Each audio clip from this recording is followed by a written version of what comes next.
बंदी छोड़ सतगुरु रामपाल जी परमेश्वर जी की जय हो।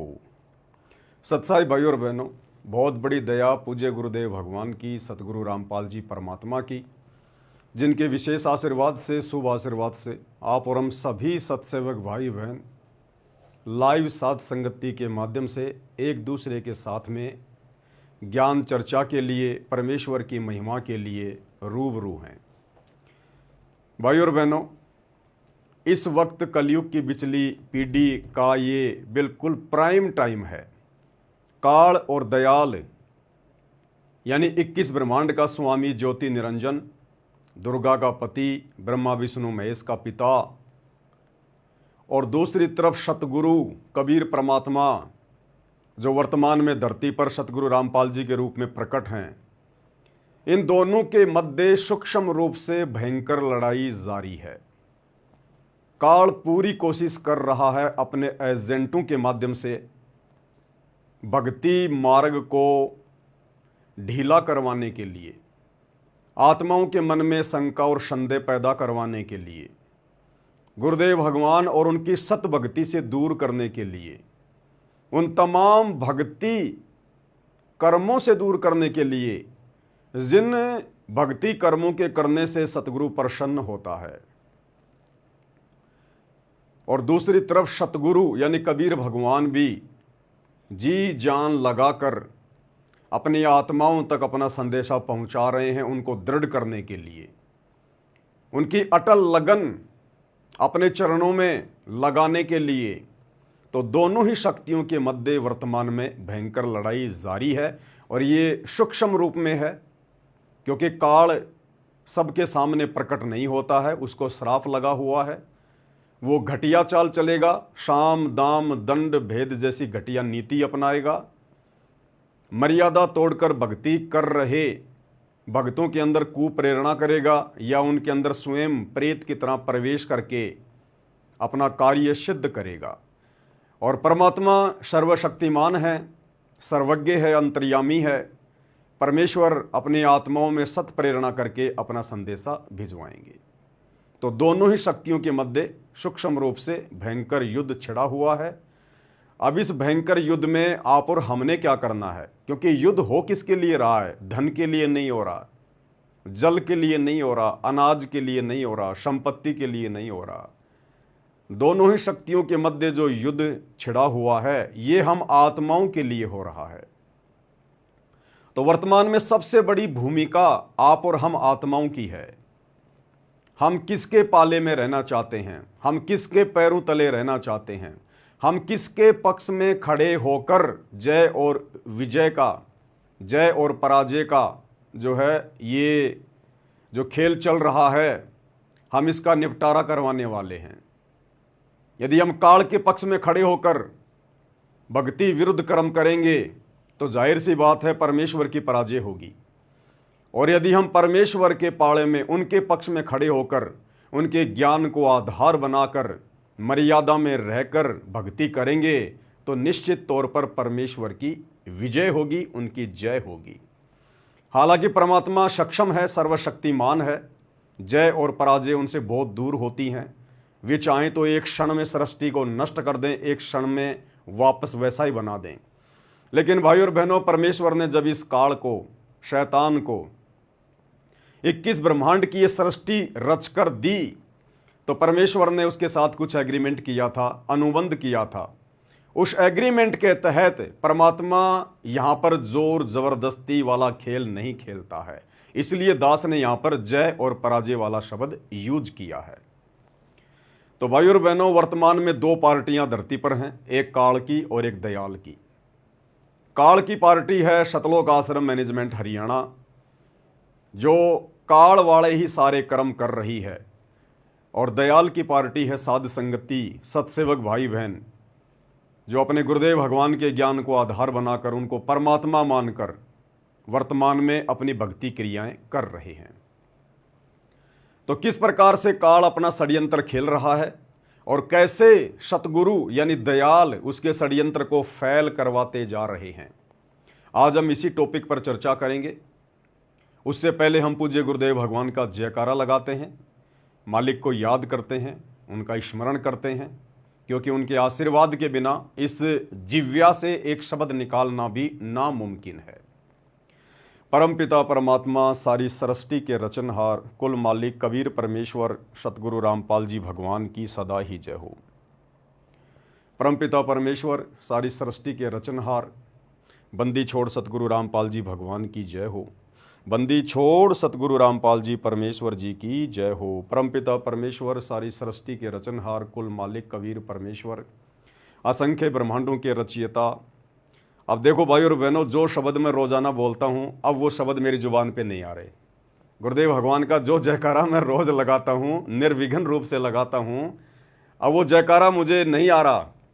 यही तो परमात्मा का खेल है, यही तो परमात्मा की लीला है। इसलिए हम सब जीव हैं, दो कोटि के प्राणी हैं। शुरुआत में मुझे कैसे उसकी शुरुआत करनी है अभी मेरी बुद्धि में नहीं आ रहा। परमात्मा बीच बीच में हमें अपनी औकात याद दिलाते हैं कि भाई तुम चाहे कुछ भी हो, लेकिन हो तुम जीव दो कोटि के। जब तक मैं सद्बुद्धि ना बख्शूं तब तक तुम एक शब्द भी अपने मुंह से नहीं निकाल सकते। तो किस प्रकार से परमात्मा दया करें।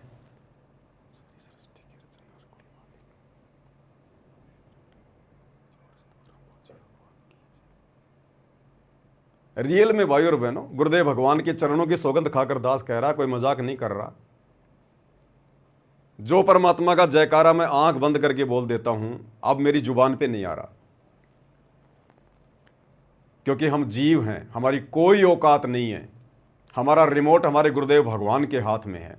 वो जब चाहेंगे जैसा चाहेंगे वैसा ही बुलवाएंगे, उतना ही बुलवाएंगे।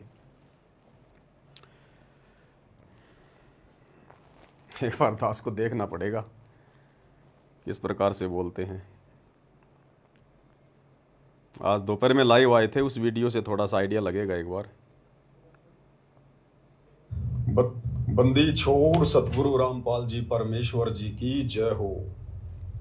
सत्साई भाई और बहनों, छोटा सा लाइव है, छोटी सी सूचना है। आज 27 मई 2000 आ गया। बंदी छोड़ सतगुरु रामपाल जी भगवान की जय हो। परमपिता परमेश्वर सारी सृष्टि के रचनहार कुल मालिक असंख्य ब्रह्मांडों के रचयिता जगत गुरु तीनों लोकों में प्रवेश करके सबका भरण पोषण करने वाले राजाधिराज आत्माधार नाथों के नाथ देवों के देव महादेव सर्वेश्वर महेश्वर मृत्युंजय अजरो अमर आदि अनादि सनातनी प्रभु जगत पिता जगदीश्वर श्री श्री 1008 की उपाधि के वास्तविक अधिकारी अकाल मूर्त शब्द स्वरूपी राम वासुदेव सर्वगतम ब्रह्म परम पूज्य प्रथम पूज्य परम संत परम पुरुष परम धनी परम दयालु सत्य कबीर हक्का कबीर अल्लाहु अकबर बाखबर अल्लाह ताला जगत के तारणहार जगत के मुक्तिदाता जगत के जगन्नाथ हारे के सहारे हिंदुओं के राम मुसलमानों के अल्लाह सिखों के वाहिगुरु ईसाइयों के मसीह दया के सागर दयानिधि करुणा के सागर करुणानिधि स्वयंभू परिभू संकट मोचन कष्ट हरण मंगल करण दुख भंजन अविगत कबीर निर्विकार निर्विषम परमात्मा अलय अलेख सतगुरु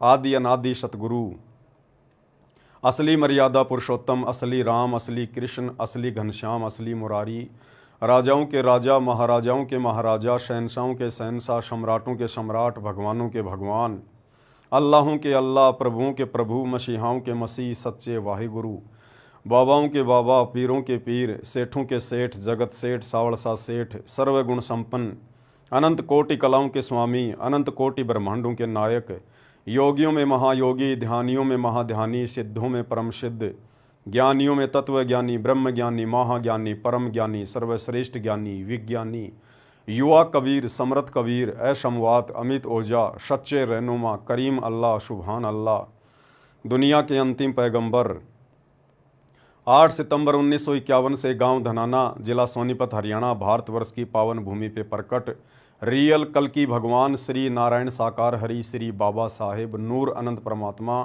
सच्चे दरवेश सच्चे बाखबर संत शिरोमणि सतगुरु रामपाल जी परमेश्वर जी के चरण कमल में साध संगति से जुड़े हुए देश विदेश से आप और हम सभी सत्सेवक भाई बहनों का अनंत कोटि दंडवत प्रणाम।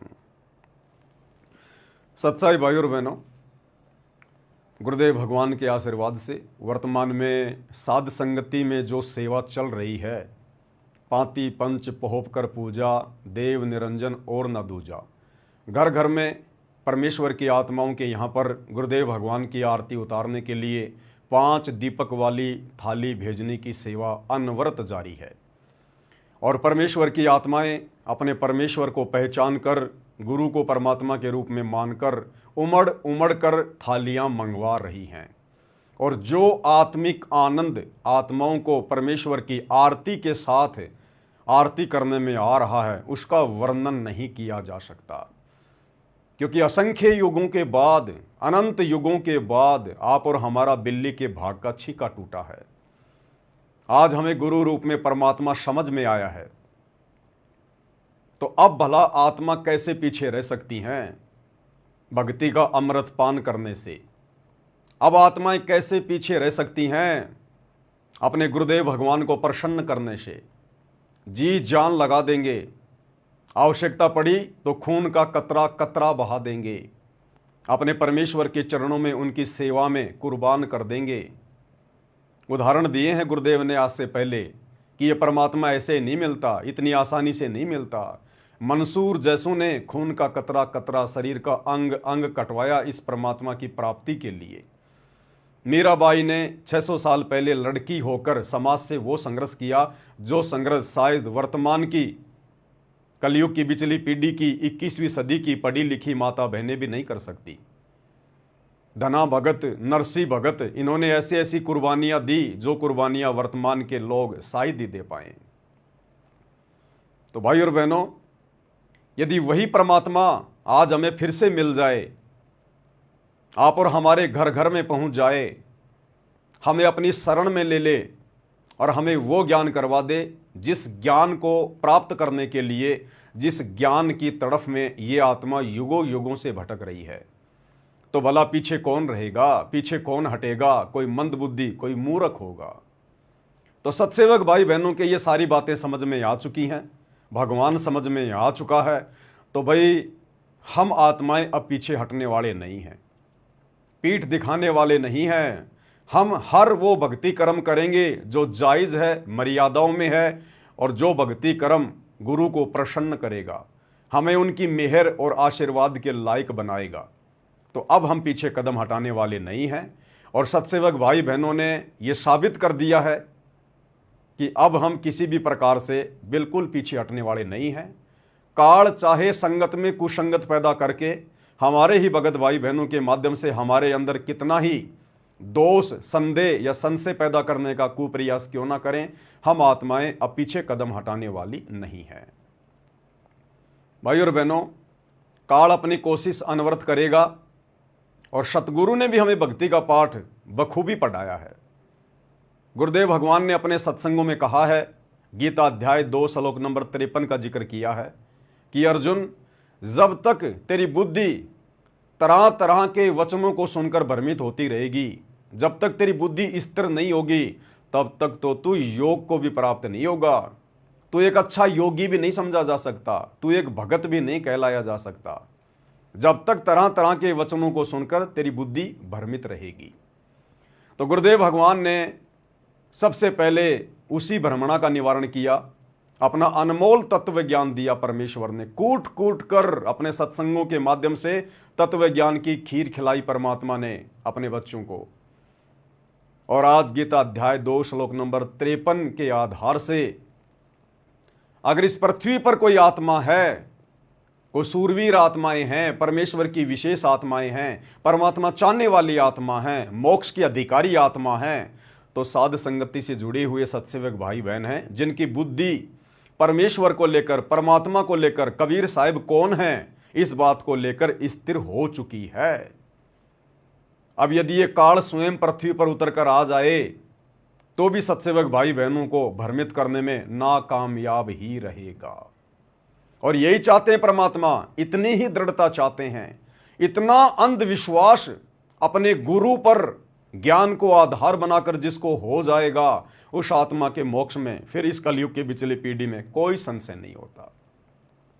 लेकिन काल की कोशिश रहेगी, काल का प्रयास है संशय पैदा करना, और तो कुछ वो कर नहीं सकता, क्योंकि हम सतगुरु की शरण में हैं, मर्यादा में रहकर गुरु को परमात्मा मानकर ज्ञान को आधार बनाकर भक्ति कर रहे हैं, समर्थ सतगुरु ने अपना रक्षा कवच अपने सत्सेवक बच्चों के चारों तरफ, उनके घरों के चारों तरफ बना रखा है।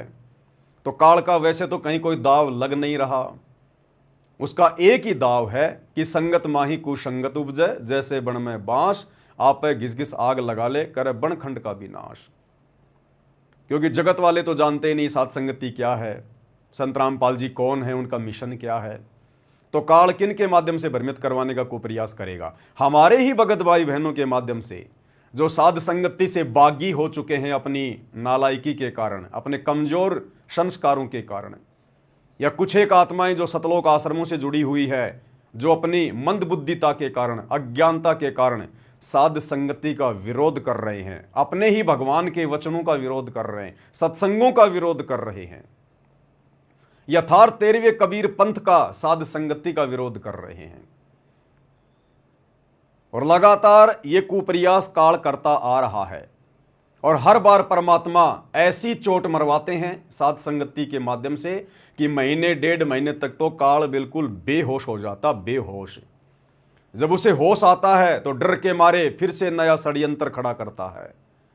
और ऐसा ही एक नया षड्यंत्र उसने फिर से खड़ा किया है, लेकिन वो तो बहुत हल्का सा है, ऊंट के मुंह में जीरे के समान, हाथी के सामने चींटी के समान।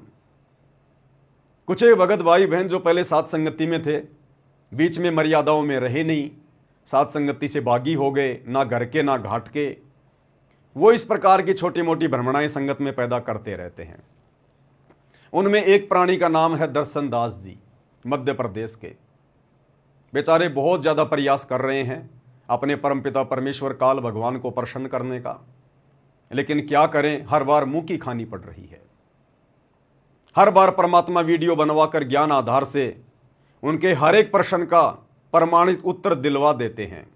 10, 15, 20 दिन शांत हो जाते हैं, फिर से काल उनको मरोड़ी मारता है, फिर से उनकी बैटरी हल्की सी चार्ज होती है, फिर से वो काल का कार्य करने के लिए काल की सेवा में हाजिर हो जाते हैं। एक छोटा सा पेज उन्होंने अपने फेसबुक पर वायरल किया है। क्या पेज है, दास आपको दिखाता है, पाती पंच पोपकर पूजा को लेकर। क्योंकि उनका मानना यह है कि गुरुदेव भगवान की आरती 5 दीपक वाली थाल के साथ नहीं करनी चाहिए, ये तो काल की पूजा है। सतगुरु की पूजा इस प्रकार से आरती उतार के नहीं होती है। अरे मंद बुद्धियों, फूटे भाग तुम्हारे। उनकी क्या शंका है, क्या संदेह है, दास आपको अब विस्तार से बताएगा।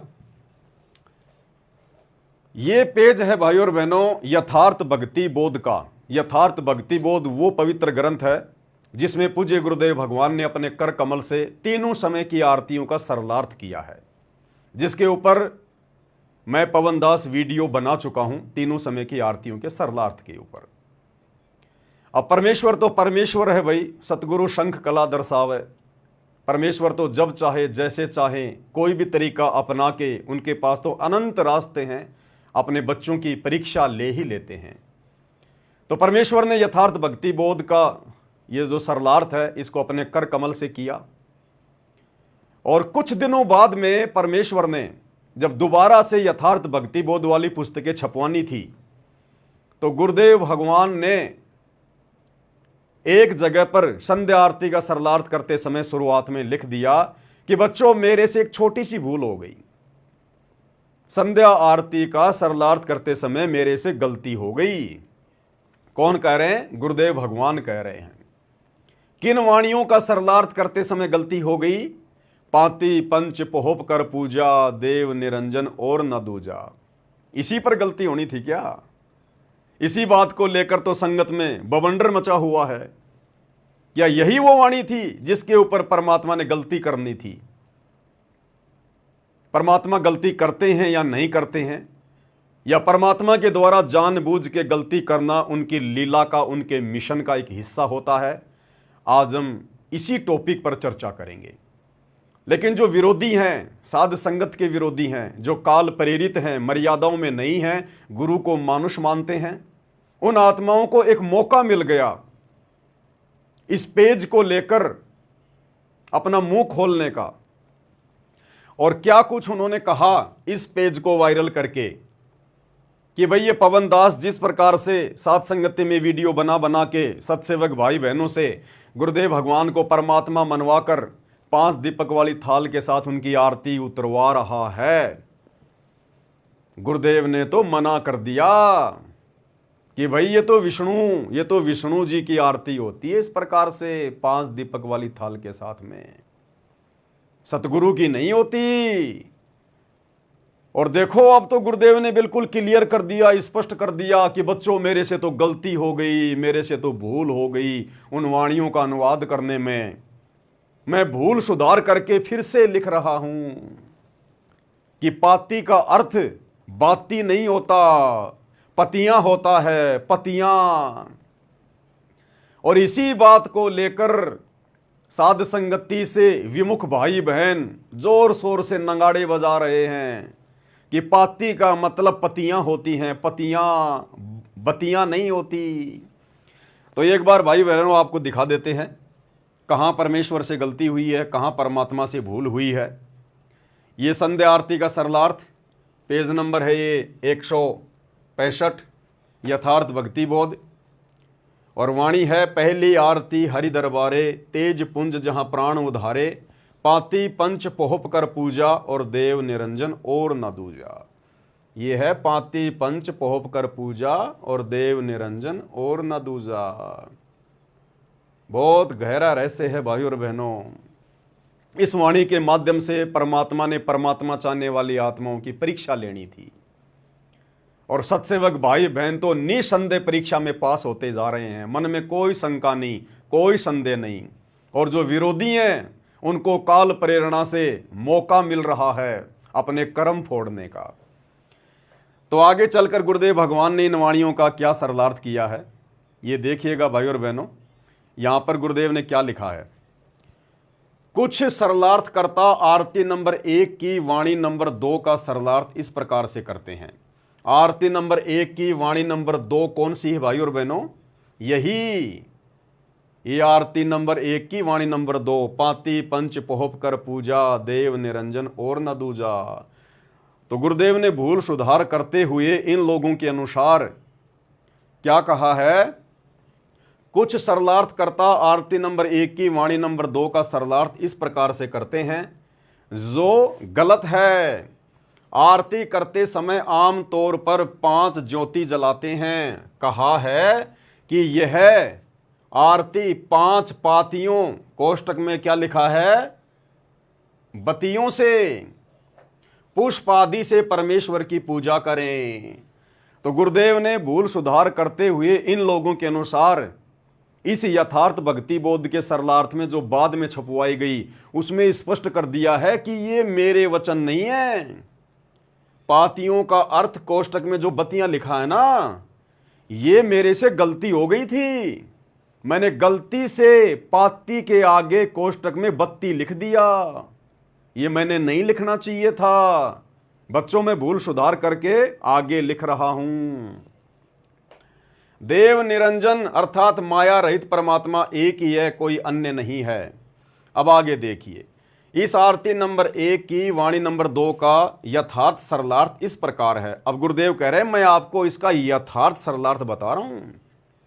इस वाणी में पाती पंच लिखा है जिसका अर्थ है कि 5 पतियों और पोहप, पोहप यानी फूलों से पूजा करें, करते हैं। यह विष्णु जी की पूजा है। किसकी पूजा है? विष्णु जी की।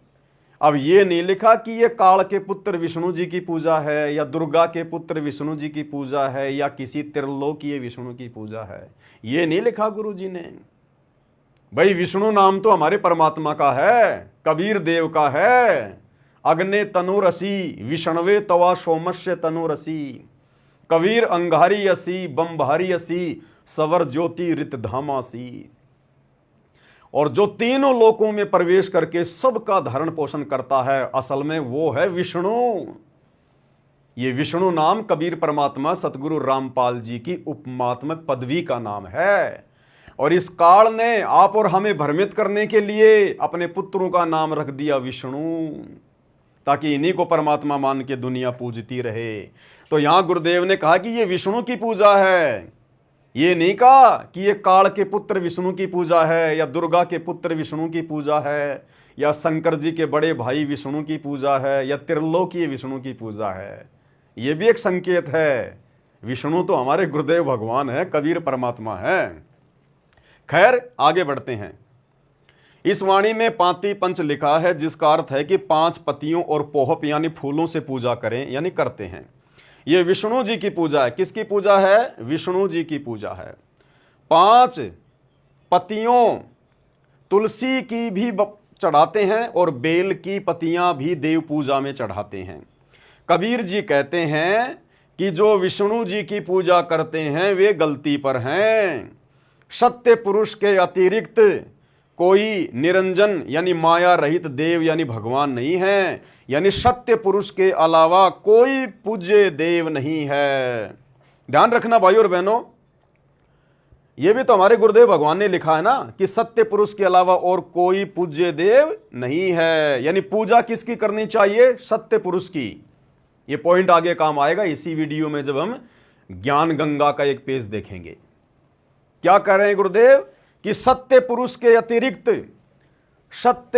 के अतिरिक्त कोई पूज्य देव नहीं है, यानी सत्य पुरुष कबीर जी के अलावा और किसी की पूजा नहीं करनी चाहिए और कोई पूजा के लायक नहीं है। आगे बढ़िएगा, ध्यान दें। इस वाणी में पाती पंच लिखा है। क्या लिखा है? पाती पंच, न कि बाती पंच। बाती यानी बतियां और पाती यानी पतियां। तो गुरुदेव कह रहे हैं कि इस वाणी में पाती पंच लिखा है, ना कि बाती पंच। बाती का अर्थ है ज्योति तथा पाती का अर्थ है पत्ता। अंग्रेजी में लिखा है लीफ, यानी किसी भी पेड़ का पत्ता, किसी पौधे का पत्ता, तुलसी का पत्ता। पाती यानी पत्ता। कौन कह रहे हैं? गुरुदेव भगवान कह रहे हैं। अब यहां क्या कह रहे हैं गुरुदेव भगवान? भूल सुधार। भूल सुधार यानी बच्चों मेरे से भूल हो गई, मेरे से गलती हो गई पहले अनुवाद करते समय। अब मैं माफी मांग रहा हूं बच्चों, मैं अपनी गलती स्वीकार कर रहा हूं। कौन कह रहे हैं? सतगुरु रामपाल जी भगवान, सारी सृष्टि के मालिक। इन लोगों के अनुसार, क्योंकि ये गुरु को मानुष मानते हैं, इन लोगों को लगता है कि गुरु गलती भी कर सकता है, तभी तो बड़े जोश में आकर इन्होंने ये पर्चा वायरल किया है। अब भूल सुधार, कौन? सतगुरु रामपाल जी भगवान अपनी भूल को सुधार रहे हैं। यथार्थ भक्ति बोध जो पहले छपी है उसमें प्रिंटिंग में कुछ गलती रह गई थी, वह अब शुद्ध कर दी है। आरती नंबर 1 की वाणी नंबर 2 का यथार्थ सरलार्थ प्रिंट करते समय गलती से छूट गया था। तो इस पेज को लेकर विरोधियों को काल प्रेरणा से एक मौका मिल गया कि पवन दास तो वास्तव में पाखंड फैला रहा है। पाती पंच पोहप कर पूजा भगवान की नहीं होती, गुरु जी की नहीं होती, ये तो विष्णु की होती है। अब देखो गुरु जी ने अपनी गलती भी स्वीकार कर ली कि बच्चों मेरे से तो गलती हो गई थी और मैं अपनी भूल में सुधार कर रहा हूं। भाई और बहनों, कलयुग की बिचली पीढ़ी है। ठोक कर परमेश्वर ने ज्ञान दिया है, ठोक कर। परीक्षा भी ठोक ठोक के लेगा, ठोक ठोक के। और ये परीक्षा किसी और की नहीं है। तत्व भेद से सत्सेवकों के अलावा और किसी को कोई मतलब नहीं है। एक होता तत्व ज्ञान, एक होता तत्व भेद। और परमात्मा कहते हैं तत्व भेद एक न्यारा रे साधो भाई, तत्व भेद एक न्यारा। तत्व ज्ञान से अलग होता तत्व भेद। जैसे दूध, और दूध से भिन्न होता है घी। निकलता दूध से ही है, लेकिन उसकी प्रोसीजर है, उसको मथना पड़ता है, रगड़ना पड़ता है, मेहनत करनी पड़ती है, तब जाकर दूध से मक्खन निकलता, घी निकलता है। इसी प्रकार गुरुदेव ने हमें जो ये तत्व ज्ञान दिया है, इस तत्व ज्ञान पे जब हम डिस्कस करेंगे, चिंतन मनन करेंगे, विचार करेंगे, थोड़ा दिमाग पे जोर लगाएंगे, फिर वो तत्व भेद निकल के आएगा, तत्व भेद। और वो तत्व भेद ऐसे नहीं निकल सकता, ऐसे कोई निकाल नहीं सकता जब तक स्वयं सतगुरु का आशीर्वाद ना हो। तो क्या कहते हैं परमात्मा, कौन निकाल पाएगा वो तत्व भेद मेरे तत्व ज्ञान से, मेरे सत्संगों से। तत्व भेद एक न्यारा रे साधो भाई, तत्व भेद एक न्यारा, समझेगा कोई गुरुमुख प्यारा, तत्व भेद एक न्यारा। गुरुमुख प्यारा, उन आत्माओं पे दया होती है तत्व भेद समझने की। गुरुमुख प्यारा, अब गुरुमुख प्यारा कौन होगा?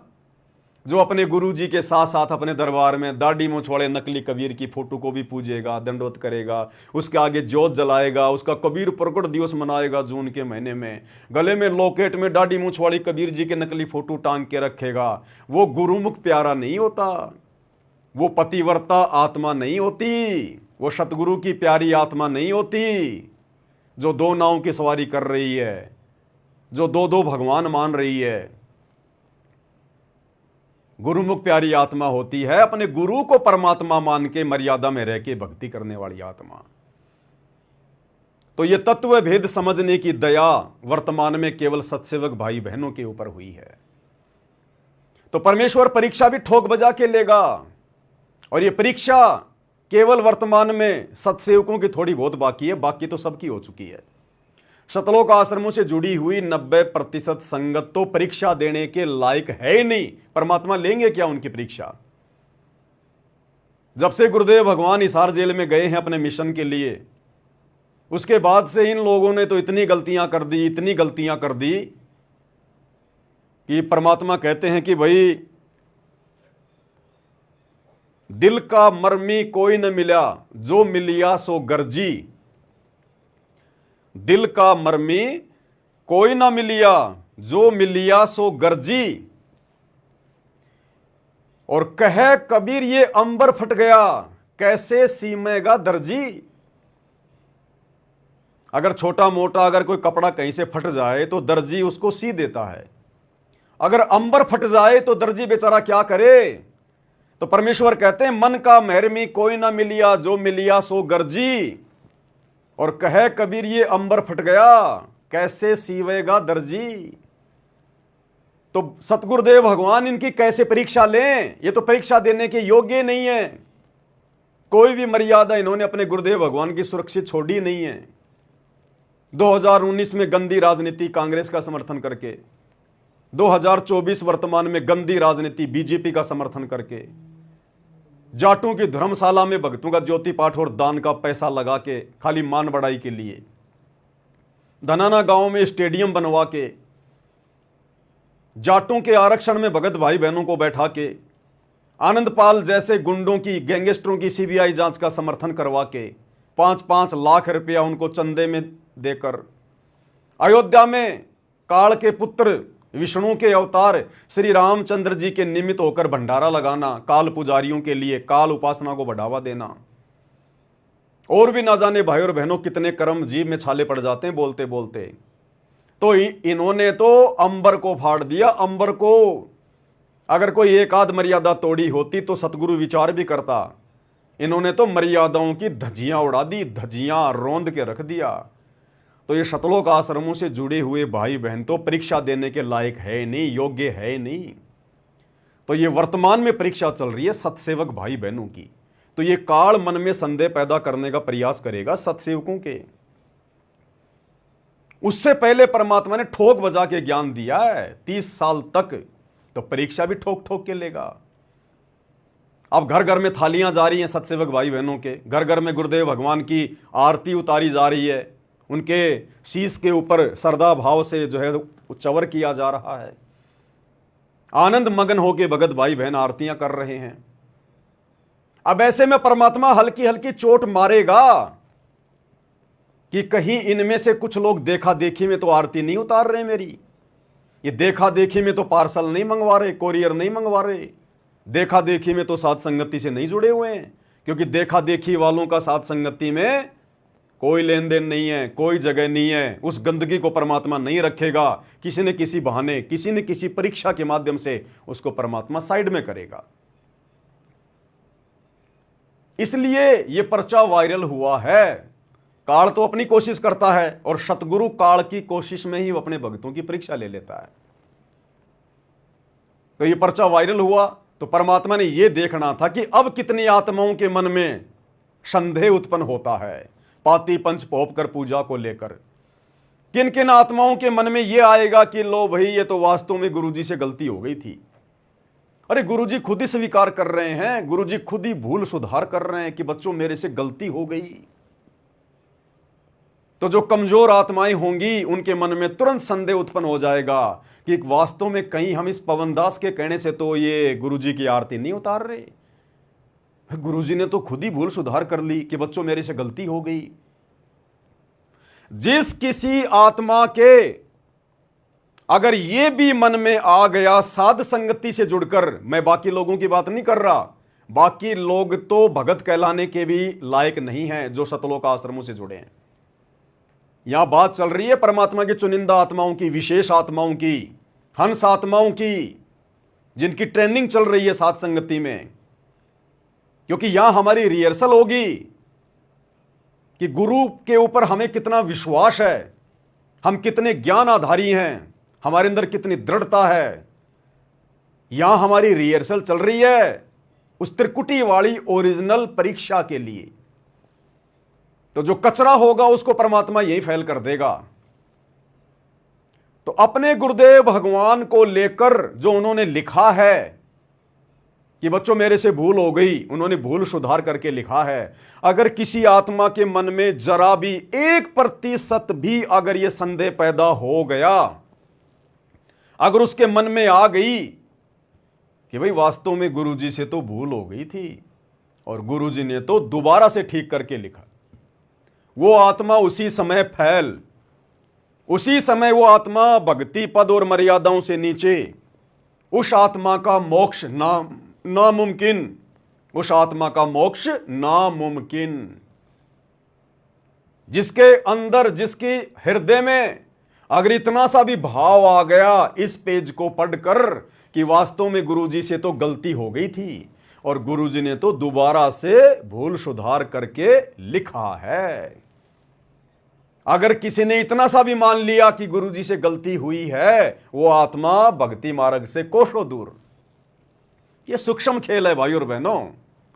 सतगुरु का और शिष्य का विश्वास रूपी कच्चे धागे से आपस में जोड़ होता है, कच्चे धागे की तरह रिश्ता होता है गुरु और शिष्य का। अगर मन में जरा भी मलिनता आ गई, जरा भी दोष आ गया किसी भी पॉइंट पे, किसी भी बात को लेकर, किसी के भी कहने से, उसी समय हम भक्ति पद और मर्यादाओं से नीचे गिर जाते हैं। ये सूक्ष्म खेल है। ये कनेक्शन और ये डिस्कनेक्शन ऑटोमेटिक होता है, ऑटोमेटिक।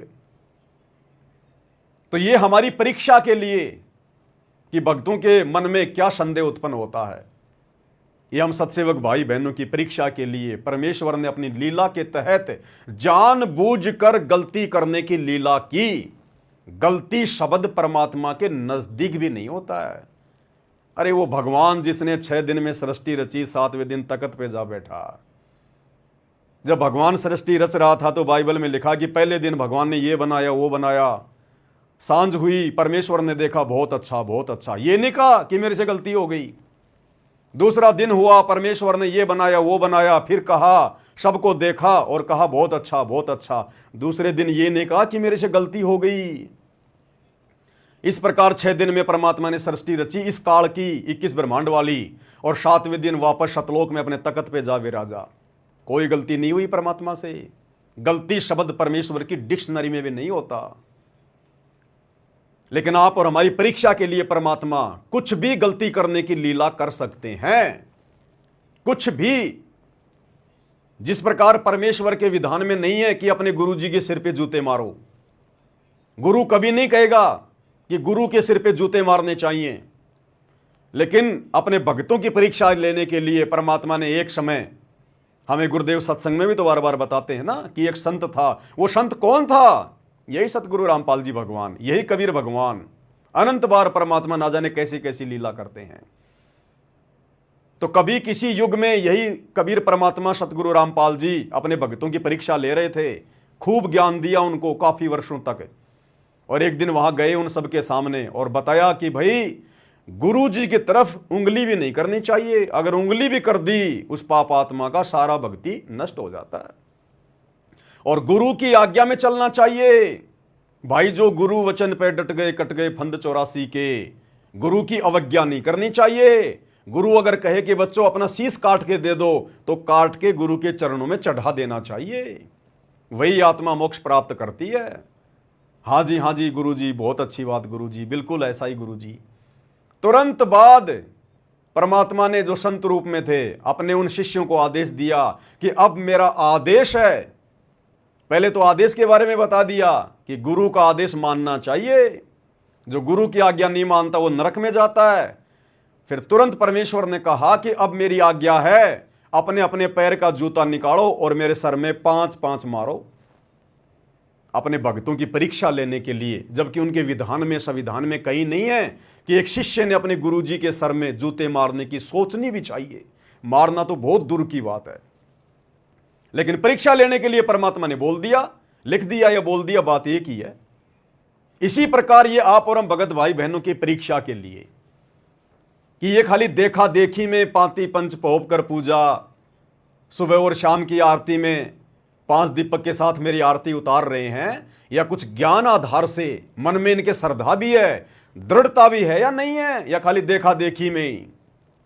तो ये उन भगत भाई बहनों की परीक्षा थी जो कमजोर आत्माएं होंगी, जो देखा देखी में आरती कर रही होंगी। उनके मन में अगर इस प्रकार का दोष उत्पन्न हुआ, किसी के भी मन में, भाई 100 बार नाक रगड़ के रो रो के दरबार साहिब के सामने गुरुजी से माफी मांगना शुरू कर देना। अब ये परमेश्वर के ऊपर है, वो माफ करे ना करे। भाई अगर जरा भी किसी में संदेह उत्पन्न हुआ है तो ये हमारी परीक्षा के लिए। अरे भगवान अगर गलती करेगा तो सृष्टि कौन चलाएगा? कैसे चल सकती है सृष्टि? अगर सतगुरु रामपाल जी भगवान संध्या आरती का सरलार्थ करते समय अगर गलती कर रहे हैं तो क्या गारंटी है कि 30 साल से उन्होंने जो हजारों की संख्या में सत्संग किए हैं उनमें गलती नहीं होगी? जब एक गलती हो सकती है तो 2 भी हो सकती है, 3 भी हो सकती है। क्या गारंटी है कि उनकी पुस्तकों में कहीं कोई गलती नहीं होगी? और क्या गारंटी है कि सतगुरु रामपाल जी आगे सत्संगों में कोई गलती ना करें? अगर उन्होंने शुरू में गलती अगर वो की है तो भाई और बहनों, ये तो सोचना भी मत कभी सौपन में भी कि गुरुजी से गलती हो गई होगी। इस गलती शब्द को जो हमारे गुरुजी के साथ में जुड़ा है, आग लगा देना, इसको काट के फेंक देना, इसको गलती शब्द को, भूल शब्द को। ना सतगुरु से भूल होती, ना सतगुरु से गलती होती। अपने बच्चों की परीक्षा लेने के लिए वो लाख बार भूल करने की लीला करे, लाख बार जानबूझ के गलतियां करने की लीला करे, ये उनकी मौज। तो ये हमारी परीक्षा के लिए था भाई और बहनों। लेकिन बड़ी खुशी की बात है, दास 2 या 3 दिन से यही देख रहा था कि मेरे पास में किसी का कोई मैसेज आता है या नहीं आता है कि भगत जी देखो यहां तो गुरुजी ने गलती कर दी। लेकिन शुक्र, एक भी आत्मा का ये पर्चा मेरे पास में पर्सनल नहीं आया, किसी ने नहीं भेजा। और सब भगत भाई बहन यही लिख के भेज रहे हैं इसके जवाब में फेसबुक पे, व्हाट्सएप पर, कि ये तो सतगुरु की लीला है, सतगुरु शंख कला दर्शावे, ये तो सतगुरु की लीला है अपने बच्चों की परीक्षा लेने के लिए। तो भाई और बहनों, ये साध संगति से जुड़कर गुरुदेव भगवान के आशीर्वाद का नतीजा है कि हमारे मन में काल तनिक भी संदेह पैदा नहीं कर पा रहा है। अब भाई और बहनों, थोड़ा ज्ञान आधार से चर्चा करेंगे। अभी तक तो दास ने आपको केवल मौखिक बताया है। अब आपको यह दृढ़ विश्वास हो जाएगा जब हम आगे कुछ और पढ़ेंगे यथार्थ भक्ति बोध के अनुवाद में, फिर हमें पक्का हो जाएगा कि वास्तव में हमारे गुरुदेव भगवान ने हमारी परीक्षा के लिए यहां पर इस प्रकार से लिखा है, भूल सुधार। तो यह आपने देख लिया यथार्थ भक्ति बोध का पेज नंबर 165। अब हम चलते हैं, ये पीडीएफ है उसी यथार्थ भक्ति बोध की, उसी यथार्थ भक्ति बोध की जिसको सतगुरु रामपाल जी परमेश्वर जी ने अपने कर कमल से लिखा है। जीव हमारी जाति है, मानव धर्म हमारा, हिंदू मुस्लिम सिख ईसाई धर्म नहीं कोई न्यारा। भाई और बहनों, ये भूमिका का 2nd पेज है। पीडीएफ आप जी डाउनलोड कर सकते हैं या आपके पास में पुस्तक होगी, आप खोल के देख सकते हैं। ये भूमिका का, यथार्थ भक्ति बोध की भूमिका का 2nd पेज है। अब इसमें हम चलते हैं भाई और बहनों। यहां पर गुरुदेव ने सब कुछ लिखकर अपना साइन मार रखा है संत रामपाल जी महाराज, लेखक और अनुवादक। अब क्या कह रहे हैं गुरुदेव भगवान कि मेरे से अनुवाद में भूल हो सकती है या नहीं हो सकती है, क्या है क्या नहीं है। इसी प्रकार परमेश्वर कबीर जी की वाणी तथा संत गरीबदास जी की वाणी का यथार्थ अनुवाद तत्वदर्शी संत ही कर सकता है। और तत्वदर्शी संत कौन होता है? तत्वदर्शी संत की भूमिका कौन करता है? स्वयं परमात्मा कबीर जी। और वर्तमान में धरती पर एकमात्र तत्वदर्शी संत कौन है? सतगुरु रामपाल जी। तो कौन हुए सतगुरु रामपाल जी? स्वयं कबीर भगवान। फिर भला कबीर भगवान की डिक्शनरी में भूल शब्द, गलती शब्द नहीं आ सकता। इस भक्ति बोध का हिंदी अनुवाद किया जाएगा, क्योंकि वर्तमान में सर्व बच्चे हिंदी तथा अंग्रेजी भाषी हो गए हैं। आने वाले समय में संतों की वाणी को अधिकतर क्षेत्रीय भाषा में बोली गई है। इसको यथार्थ रूप में जानना बहुत कठिन हो जाएगा। अनुवाद करता कौन? अनुवाद करता स्वयं गुरुदेव अपने विषय में कह रहे हैं। दोनों जुबानों का अनुभव रखता है, यानी हिंदी और अंग्रेजी। गुरुदेव भगवान कह रहे हैं कि मुझे बहुत अच्छे से आती हैं। लेकिन परमेश्वर तो हर भाषा का जानकार है। परमेश्वर तो पूरे विश्व की पूरी भाषाओं का जानकार है, सर्वज्ञ है, एक या दो भाषा नहीं। आदरणीय गरीबदास जी का सदग्रंथ साहिब, जिसमें 24,000 वाणियां हैं, इस ग्रंथ में विश्व की सभी भाषाओं का समावेश है। इन चौपाइयों में, इन शब्दों में विश्व की सभी भाषाओं का, तकरीबन 3,000 से ऊपर भाषाएं हैं। सभी भाषाओं के शब्दों का आदरणीय गरीबदास जी ने समावेश किया अपनी वाणियों में। अब भाई और बहनों, उस सदग्रंथ साहिब को वर्तमान में सन 1994 से खोल खोल के कौन बता रहा है, कौन अनुवाद कर रहा है, कौन कर सकता है? सतगुरु रामपाल जी ने अनुवाद किया एकमात्र। अब कौन कर सकता है? जिसको विश्व की सभी भाषाओं का ज्ञान हो, अन्यथा कैसे अनुवाद करेगा कोई? कैसे कोई खोलेगा उन शब्दों को? तो कौन हुए सतगुरु रामपाल जी भगवान? स्वयं कबीर परमात्मा, सर्वज्ञ अंतर्यामी, सर्व भाषाओं के जानकार, ज्ञाता, जनक। और इंसानों की भाषा तो छोड़िए, ये परमेश्वर तो 84 लाख योनियों में जितने जीव जंतु हैं, परमेश्वर उनकी भाषा भी जानता है। सतगुरु रामपाल जी भगवान तो मन में उठने वाली बातें, जिनके हम अभी आसपास भी नहीं हैं, 1 साल बाद हम क्या सोचेंगे, वो भी सतगुरु रामपाल जी भगवान जानते हैं। अरे तभी तो इस कबीर भगवान सतगुरु रामपाल जी ने महाभारत के युद्ध में उस टटीरी पक्षी के अंडों की रक्षा की। वो टटीरी पक्षी तो ट्याई ट्याई कर रही थी, उस परमेश्वर ने पहचान लिया, जान लिया, वो आत्मा की भाषा जानता है कि इसके ऊपर क्या आपत्ति है।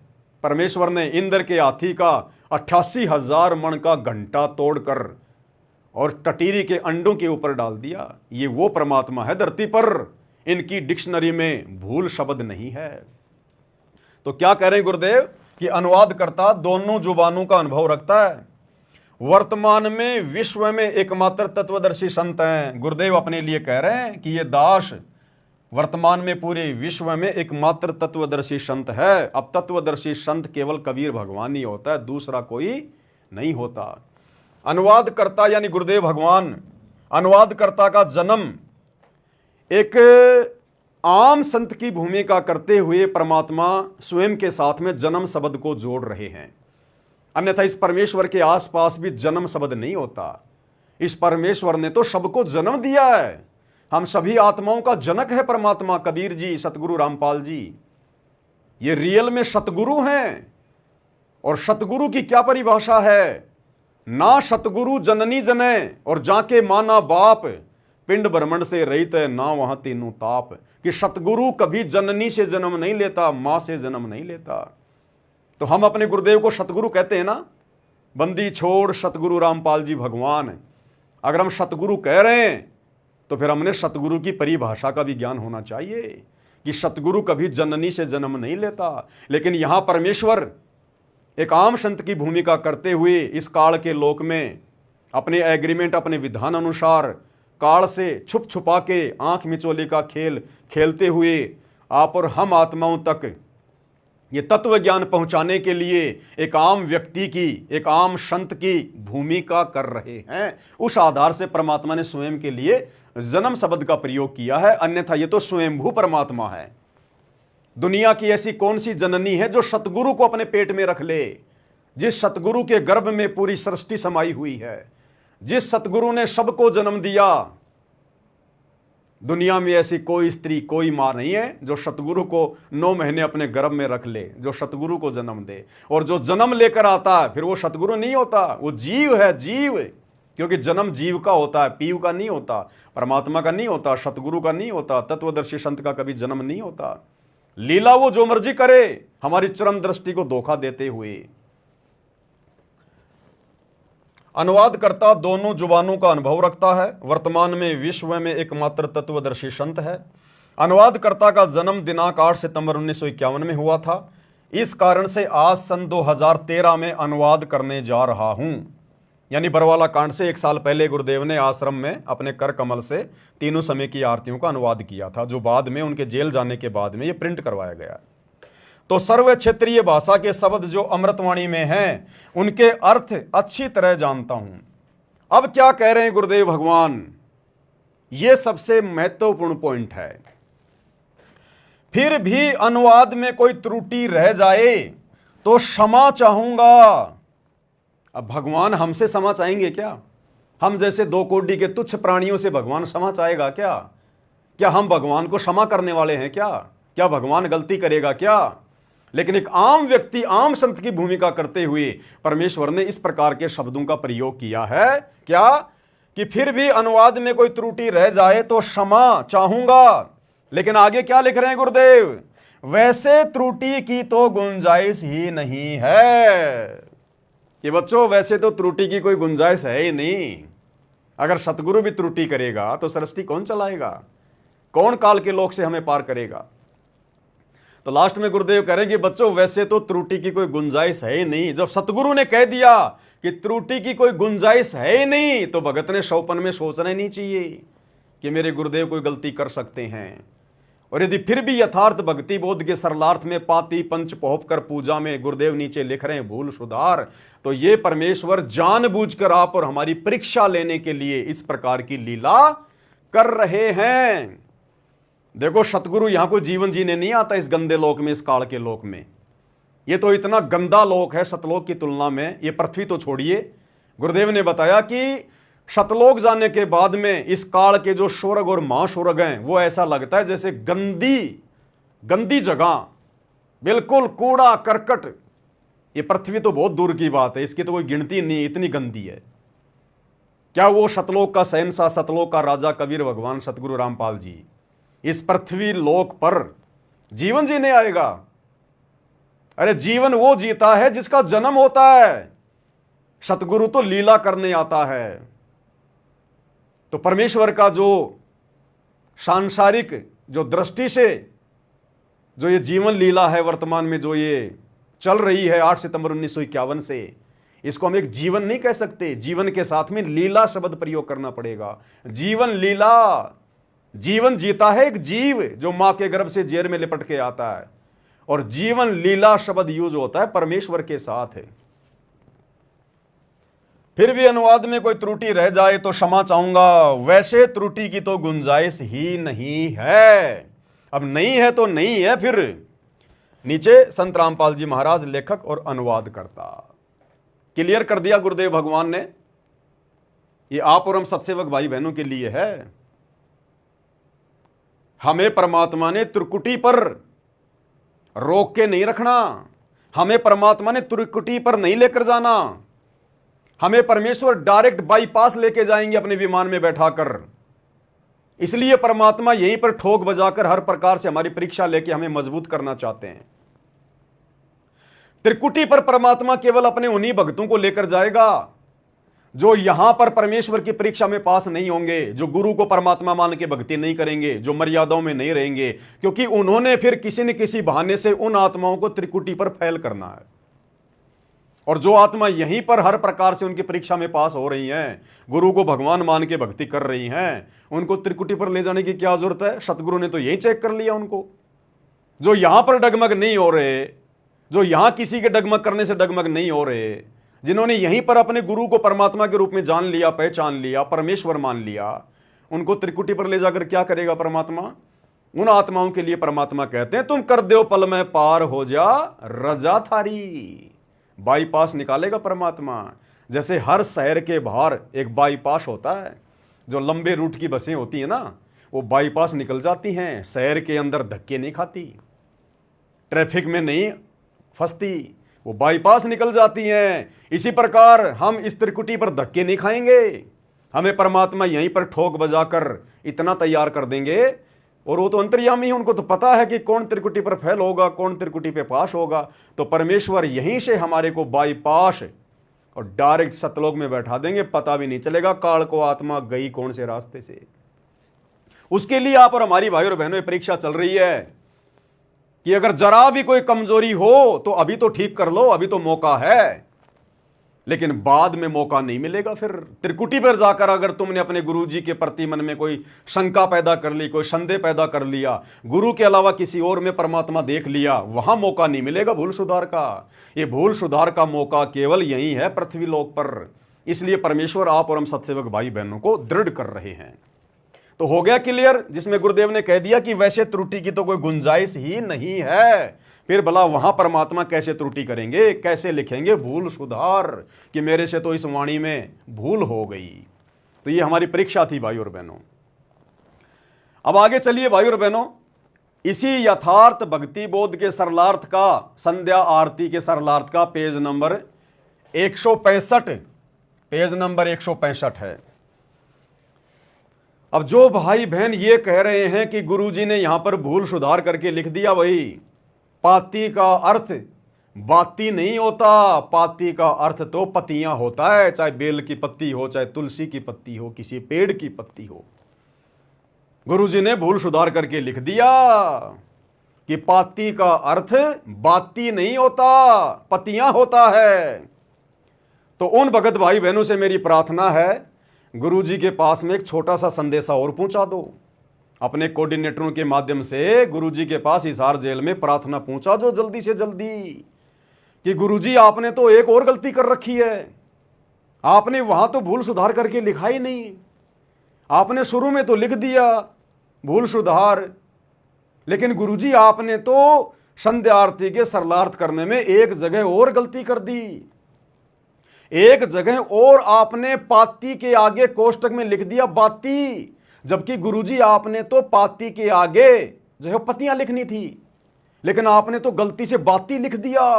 गुरुजी बाती थोड़ी होती है पाती का मतलब। जल्दी से जल्दी गुरुजी के पास प्रार्थना भिजवाओ और एक नई यथार्थ भक्ति बोध छपवाओ जिसमें लिखा हो वहां भी भूल सुधार। तो ये यथार्थ भक्ति बोध का पेज नंबर 165 उन मंद बुद्धि अंध भक्तों की आंखें खोलने के लिए जो बार बार इसी बात पे जोर दे रहे हैं कि पाती का अर्थ होता है पत्तियां, बाती नहीं होता। तो यहां गुरुदेव भगवान ने तुम्हारे अनुसार ये गलती और कर रखी है भाई। ये यथार्थ भक्ति बोध पेज नंबर 165 और ये वाणी देखिए भाई और बहनों, आपे आरती आपे साजय, आपे किंगर आपे बाजय, आपे ताल झांझ झनकारा, आप नचे आप देखन हारा। अब ये वाणी ध्यान से पढ़ो तीसरी, आपे दीपक आपे बाती और आपे पुष्प आप ही पाती। कहे कबीर ऐसी आरती गाऊं, आपा मध्य आप समाऊं। आपे दीपक आपे बाती और आपे पुष्प और आप ही पाती।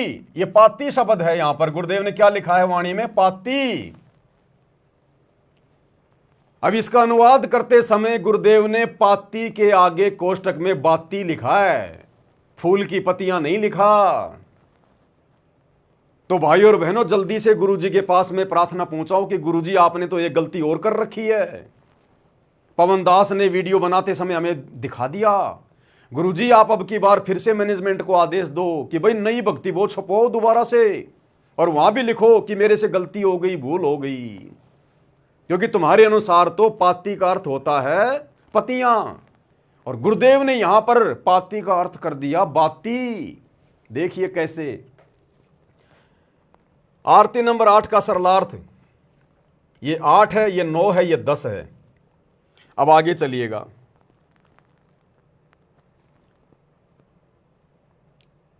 ये हाँ, ये वाली वाणी है, सॉरी, वाणी अदली आरती अदल समोई और निर्भय पद में मिलना होई, दिल का दीप पवन की बाती और चित्त का चंदन पांचों पाती। इन लोगों को पांच और पाती इन दो शब्दों से दिक्कत है। पाती पंच पोहप कर पूजा, और यहां गुरुदेव ने क्या लिख दिया, चित्त का चंदन पांचों पाती। और ये जो पाती शब्द है ना, इसके आगे गुरुदेव ने सरलार्थ में लिख दिया बाती, जबकि इन मंदबुद्धि भक्तों के अनुसार गुरुजी ने लिखना चाहिए था पतियां। पाती के आगे कोष्टक में क्या लिखना चाहिए था, पतियां, जबकि गुरुदेव ने फिर से लिख दिया बाती। तो बताओ भाई, बार बार गुरुजी गलती क्यों कर रहे हैं?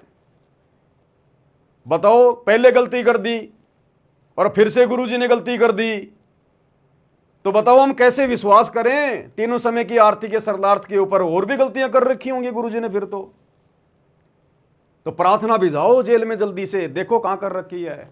चित्त का चंदन पांचों पाती। अब इसका अनुवाद किया गुरुदेव ने। आरती नंबर 9 का सरलार्थ आरती नंबर 1 से 8 तक परमेश्वर कबीर जी की अमृतवाणी से है और परमात्मा से साक्षात्कार के पश्चात संत गरीबदास जी ने परमात्मा से प्राप्त तत्व ज्ञान को अपने शब्दों में बोला है। आरती नंबर 9 से 16 तक संत गरीबदास जी की अमृतवाणी है। आरती नंबर 9 में कहा है कि अदली अर्थात निर्णायक आरती स्तुति, अदल वास्तविक न्यायपूर्ण समोई अर्थात समझाई। आत्मा में समाधि डाल दी, तत्व ज्ञान से आत्मा निर्भीक होकर साधना करती है, उस स्थिति में परमात्मा का मिलन होता है। अब चलिए साहब, बाहरी आरती के पश्चात अंदर की आरती ऐसे करनी है। कैसे करनी है? दिल का दीप पवन की बाती और चित्त का चंदन पांचों पाती। दिल का दीप अर्थात हृदय में प्रभु का प्रेम और श्वास यानी पवन की बाती, रूई से बनाई गई बात बनाओ अर्थात श्वास से सत्य नाम का स्मरण करो। और चित्त का चंदन पांचों पाती, उसका क्या अनुवाद किया गुरुदेव ने? चित्त यानी ध्यान का चंदन पांचों पाती। अब भाई पाती के आगे गुरुदेव ने फिर से लिख दिया बाती। बताओ भाई पवनदास क्या करे अब? अरे तुम बार बार कहते हो ना पाती का अर्थ बाती नहीं होता, बाती नहीं होता, तो गुरुदेव भगवान ने एक बार फिर से कर दिया, पाती के आगे लिख दिया बाती। पांचों पाती, पांचों बाती, पांचों ज्योत जलाओ अपने हृदय में। गुरुदेव ने ज्योत शब्द भी लिख दिया, ज्योति भी लिख दिया, बाती भी लिख दिया और ज्योति भी लिख दिया। अब देखो इसके अनुवाद में, चित्त यानी ध्यान का चंदन पांचों पाती यानी बाती अर्थात भगत में 5 विशेष गुण होने अनिवार्य हैं। दया, शील, संतोष, भाव, भक्ति तथा आधीनी। ये वास्तव में ज्योति जगानी है। ये लो जी, अगर कोई ये समझे कि भाई पाती का अर्थ बाती, बाती क्या होती है, तो बाती होती है ज्योति। गुरुदेव ने यहां पर ज्योति भी लिख दिया। चित्त का चंदन पांचों पाती, चित्त यानी ध्यान का चंदन पांचों पाती, पाती के आगे बाती और यहां कर दिया ज्योति जगानी अनिवार्य है। पाती यानी ज्योति, बाती यानी ज्योति, तब अंदर की आरती होती है। तो गुरुदेव ने अंदर की आरती के विषय में भी हमारे को बता दिया कि भगत के अंदर 5 विशेष गुण होने चाहिए, तब भक्ति सफल होगी।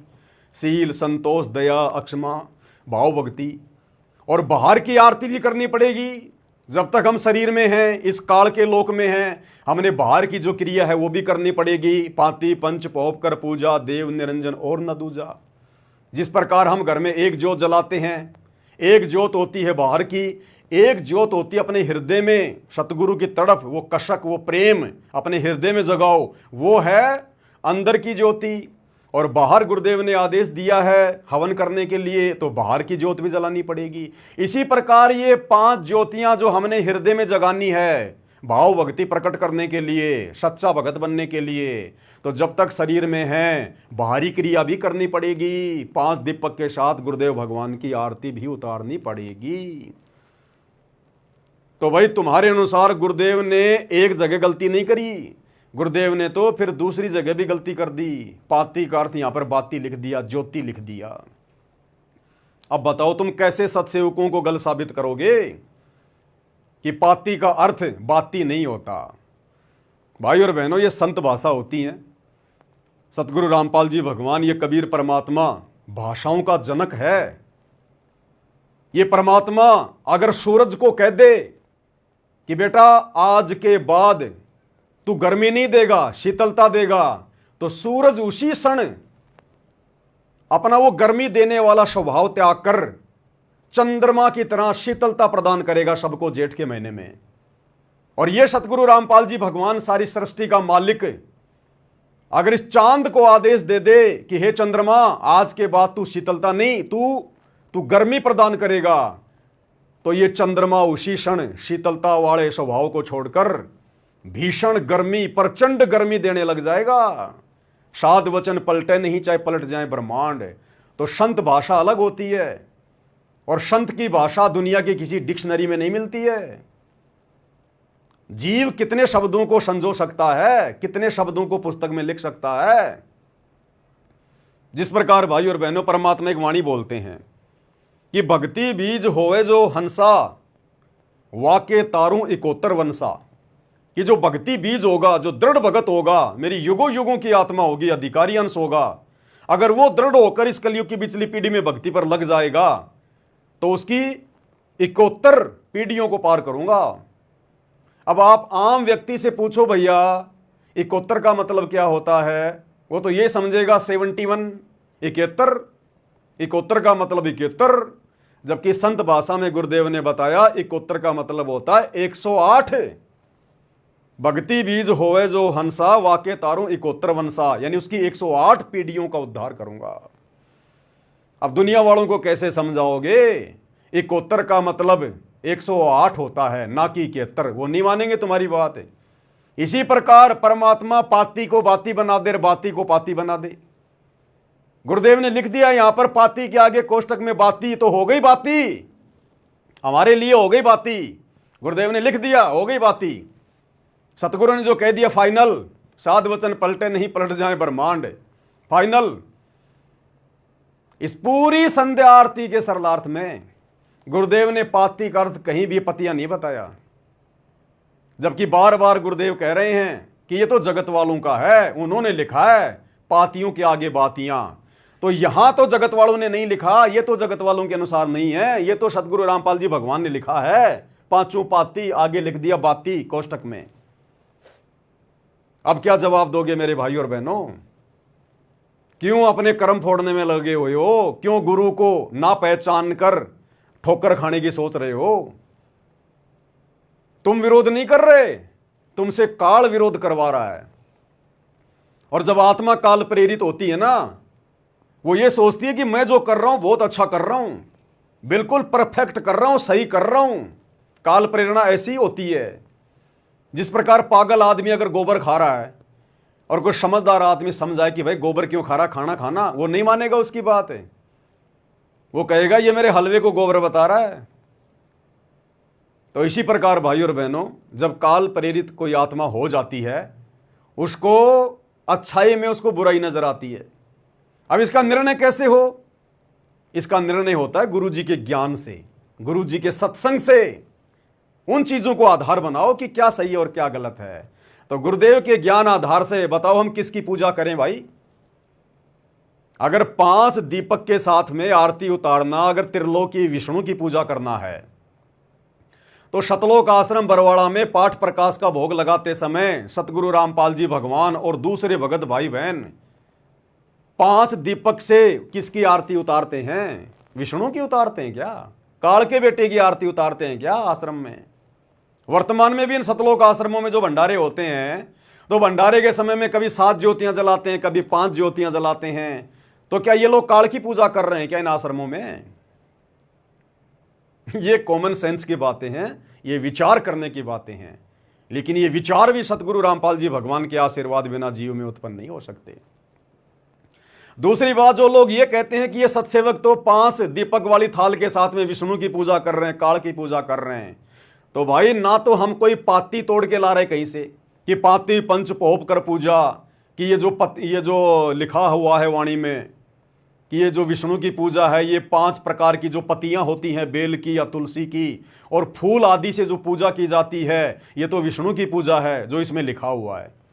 तो हम सत्सेवक भाई बहन अपने गुरुदेव भगवान के आगे जब 5 दीपक वाली थाल से आरती करते हैं ना तो हम कोई फूल प्रयोग में ले रहे और ना हम कोई तुलसी की पत्तियां प्रयोग में ले रहे जो उसमें लिखा हुआ है, ना हम कोई बेल की पत्तियां काम में ले रहे। हम तो शुद्ध देशी घी दीपक में डालकर और गुरुदेव भगवान को श्रद्धा के साथ में उनको परमेश्वर मानकर उनकी आरती करते हैं, उनको प्रसन्न करते हैं। हम ना तो कोई तुलसी की कोई पत्तियां तोड़ के लाते, ना हम कोई फूल वाल तोड़ के लाते हैं। तो तुम्हारा ये कहना भी गलत हो गया कि ये लोग विष्णु की पूजा कर रहे हैं। अरे विष्णु की पूजा तो उस समय मानी जाएगी जब उसमें फूल रखे हों, उसके अंदर पत्तियां रखी हों, क्योंकि पाती पंच पौप कर पूजा। हम तो शुद्ध देसी घी की 5 ज्योत जला के गुरुदेव भगवान की आरती उतारे हैं और हमारे सामने तो ओरिजिनल विष्णु होते हैं सूक्ष्म रूप में, और उनकी प्रतिमा सतगुरु रामपाल जी भगवान, ये है ओरिजिनल विष्णु जो तीनों लोकों में प्रवेश करके सबका धरण पोषण करता है। हम तो ओरिजिनल विष्णु की देसी घी के साथ में आरती उतारते हैं भाई। तो कहां से हम त्रिलोकी विष्णु की आरती कर रहे हैं, कहां से हम काल की पूजा कर रहे हैं? इतनी भी कॉमन सेंस नहीं है तुम्हारे अंदर। किसकी आरती उतारोगे? गधों की आरती उतारोगे क्या? पत्थरों की आरती उतारोगे क्या? जानवरों की आरती उतारोगे क्या? ये आरती परमात्मा की उतारी जाती है। अब परमात्मा तुम्हें समझ में आया नहीं, गुरु को तुम परमात्मा मान नहीं रहे, तो ये तुम्हारा बैड लक है, ये तुम्हारा दुर्भाग्य है। इसका भला हम क्या कर सकते हैं? तो ये क्लियर हो गया भाई और बहनों। सतगुरु ने अगर एक जगह गलती की है तो भाई दूसरी गलती भी आ गई यहां पर।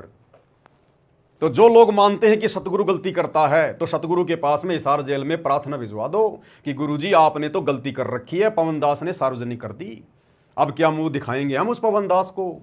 गुरुजी फिर से लिखो आप वहां भी कि भूल सुधार, कि बच्चों मेरे से गलती से पाती के आगे कोष्टक में बाती लिखा गया, इसका अर्थ तो पाती होता है, जल्दी प्रार्थना भिजवाओ। तो देखा भाई और बहनों आपने।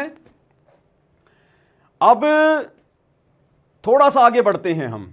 जो लोग विरोध करते हैं इन बातों का कि भाई 5 दीपक वाली आरती के साथ में सतगुरु रामपाल जी भगवान की आरती नहीं उतारनी चाहिए, आरती नहीं उतारी जाती है, तो उन भगत भाई बहनों के लिए अब हम आपको ज्ञान गंगा पुस्तक का पेज नंबर 165 दिखाते हैं। ये विश्व विजेता संत, ये ज्ञान गंगा पुस्तक आप सबके पास में है, उसका पेज नंबर 165 देख लेना भाई और बहनों। मैंने ये पीडीएफ डाउनलोड की है ज्ञान गंगा पुस्तक की। ओरिजिनल पुस्तक में ये कितने पेज पर है? ये पुस्तक मेरे हाथ में है ज्ञान गंगा, मैंने पेज को फोल्ड कर रखा है। ओरिजिनल पुस्तक के अंदर ज्ञान गंगा के अंदर पेज नंबर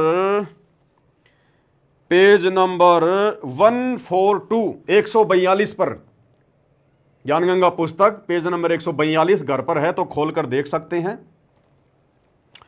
और उसकी जो पीडीएफ है, पीडीएफ का पेज नंबर 165 है। इस पर नास्त्र दमस की भविष्यवाणी का जिक्र है उस परम संत के बारे में, सायरन के बारे में। और वो परम संत कौन है, सायरन कौन है, नास्त्र दमस की भविष्यवाणी वर्तमान में किस संत पे फिट होती है हम सबको पता है, सतगुरु रामपाल जी। तो नास्त्र दमस जी उस शायरन के विषय में, उस तत्वदर्शी संत के विषय में, यानी सतगुरु रामपाल जी भगवान के विषय में कि कैसे उनकी पूजा करें, कैसे उनकी भक्ति करें, हमें समझा रहे हैं, हमें बता रहे हैं। ध्यान से देखिएगा। और मैंने आपको इस वीडियो के शुरुआत में एक लाइन याद करने के लिए कहा था कि भाई और बहनों इस पॉइंट को ध्यान रखना जो लिखा हुआ है। क्या? ये देखिएगा, दास ने आपको दिखाया भी था कि एक जगह क्या लिखा हुआ है, हमने उसको ध्यान रखना है। कहां लिखा हुआ था? सत्य पुरुष के बारे में कुछ लिखा हुआ था कि हमने रात्रि 8 बजे लाइव आने के संदर्भ में, उससे पहले गुरुदेव भगवान का जयकारा लगाते हैं। हाँ, कहाँ लिखा हुआ था इसमें? सबसे ऊपर वाले पेज पे, उसी में था क्या? इसमें इसमें हाँ, ये रहा। ये वही पेज है यथार्थ भक्ति बोध का, पेज नंबर 165, जिसमें लिखा हुआ भूल सुधार, ये वही पेज है। इस पेज में यहां पर दास ने आपको दिखाया था, यानी सत्य पुरुष के अतिरिक्त कोई पूज्य देव नहीं है। सत्य पुरुष के अलावा किसी की पूजा नहीं करनी चाहिए। कोई संसार में पूजा के योग्य नहीं है एकमात्र सत्य पुरुष के अलावा। अब सत्य पुरुष कौन है हम सब जानते हैं, कबीर भगवान है। कबीर भगवान वर्तमान में सतगुरु रामपाल जी हैं। तो एकमात्र सतगुरु रामपाल जी के अलावा इस दुनिया में कोई भी पूजा के योग्य नहीं है। ये लाइन आप ध्यान रखना। ये अब ज्ञानगंगा पेज नंबर 142 और पीडीएफ का पेज नंबर 165 जो दास आपको दिखा रहा है उसमें काम आएगा कि किसकी पूजा करनी चाहिए। यानी सत्य पुरुष के अतिरिक्त कोई पूजा के योग्य देव नहीं है। कौन कह रहे हैं? गुरुदेव भगवान कह रहे हैं। अब वापस चलते हैं भाई और बहनों, हम ज्ञानगंगा पुस्तक की पीडीएफ के पेज नंबर 165 के ऊपर ये आ गई। ये तो यथार्थ भक्तिबोध का पेज नंबर 165 है और ज्ञानगंगा का भी भक्तिबोध उसका पीडीएफ का 165 ही है। विश्व विजेता संत और 165 नंबर पेज। अब नास्त्र दमस जी क्या कह रहे हैं उस तत्वदर्शी संत के विषय में, ध्यान से सुनिएगा भाई और बहनों। लास्ट में यहां पर ये देखिएगा, उस तत्ववेता यानी तत्वदर्शी संत, उस तत्ववेता महामानव। एक होता है मानव, आप और हम सब मानव हैं। एक होता है महामानव जो मानव को उत्पन्न करता है, परमेश्वर परमात्मा। एक होता है पुरुष और एक होता है महापुरुष परम पुरुष। उस तत्ववेता महामानव यानी शायरन को सिंहास नस्त करके, सिंहास नस्त यानी ऊंचे सिंहासन पर बैठा कर। आज घर घर में अपने गुरुदेव भगवान के लिए सिंहासन किसने लगाए? आज घर घर में सतगुरु रामपाल जी भगवान के बेड, उनके विश्राम के लिए, उनको भोग लगाने के लिए किन लोगों ने लगाए? उस कल की भगवान सतगुरु रामपाल जी की चुनिंदा आत्माओं ने, सत्सेवक भाई बहनों ने। यह भी आ गया प्रमाण कि उस महामानव को सिंहास नस्त करके यानी ऊंचे सिंहासन पर बैठाकर, आसन लगाकर, जो घर घर में सत्सेवक भाई बहन लगा चुके हैं, उस तत्ववेता महामानव शायरन को सिंहास नस्त करके यानी आसन पर बैठाकर, आगे कोष्टक में लिखा है गुरुदेव ने, आसन पर बैठाकर उसको आराध्य देव मानकर पूजा करें।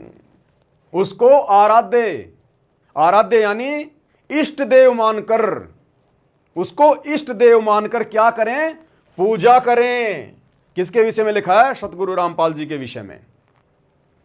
और वहां मैंने ऊपर आपको क्या दिखाया, गुरुदेव भगवान ने क्या लिखा है, यानी सत्य पुरुष के अलावा कोई पूज्य देव नहीं है। यानी पूजा किसकी करनी चाहिए? सत्य पुरुष की। और यहां नास्त्र दमस जी किसकी पूजा करने के लिए कह रहे हैं? उस तत्वदर्शी संत की, सायरन की, यानी सतगुरु रामपाल जी की। तो कौन हुए सतगुरु रामपाल जी? स्वयं कबीर भगवान। अब उनकी पूजा कैसे करेंगे भाई? उनको आसन पर बैठाकर। आपने भगवान को आसन पर बैठा दिया नास्त्र दमस जी के अनुसार कि भाई उसको सिंहासनस्थ करके आसन पर बैठाकर उसकी पूजा करें इष्ट मानकर। तो पूजा तो मेरे भाई पांति पंच पोहप कर पूजा, पांति पंच पोहप कर पूजा। और यहां नास्त्र दमस जी क्या कह रहे हैं? उसको आराध्य देव मानकर पूजा करें। तो हम सत्सेवक क्या कर रहे हैं? पांति पंच पोहप कर पूजा, देव निरंजन और न दूजा। उसको इष्ट मानकर पूजना है। हम सत्सेवक अपना इष्ट किसको मानते हैं? दाढ़ी मूछ वाले नकली कबीर को नहीं मानते।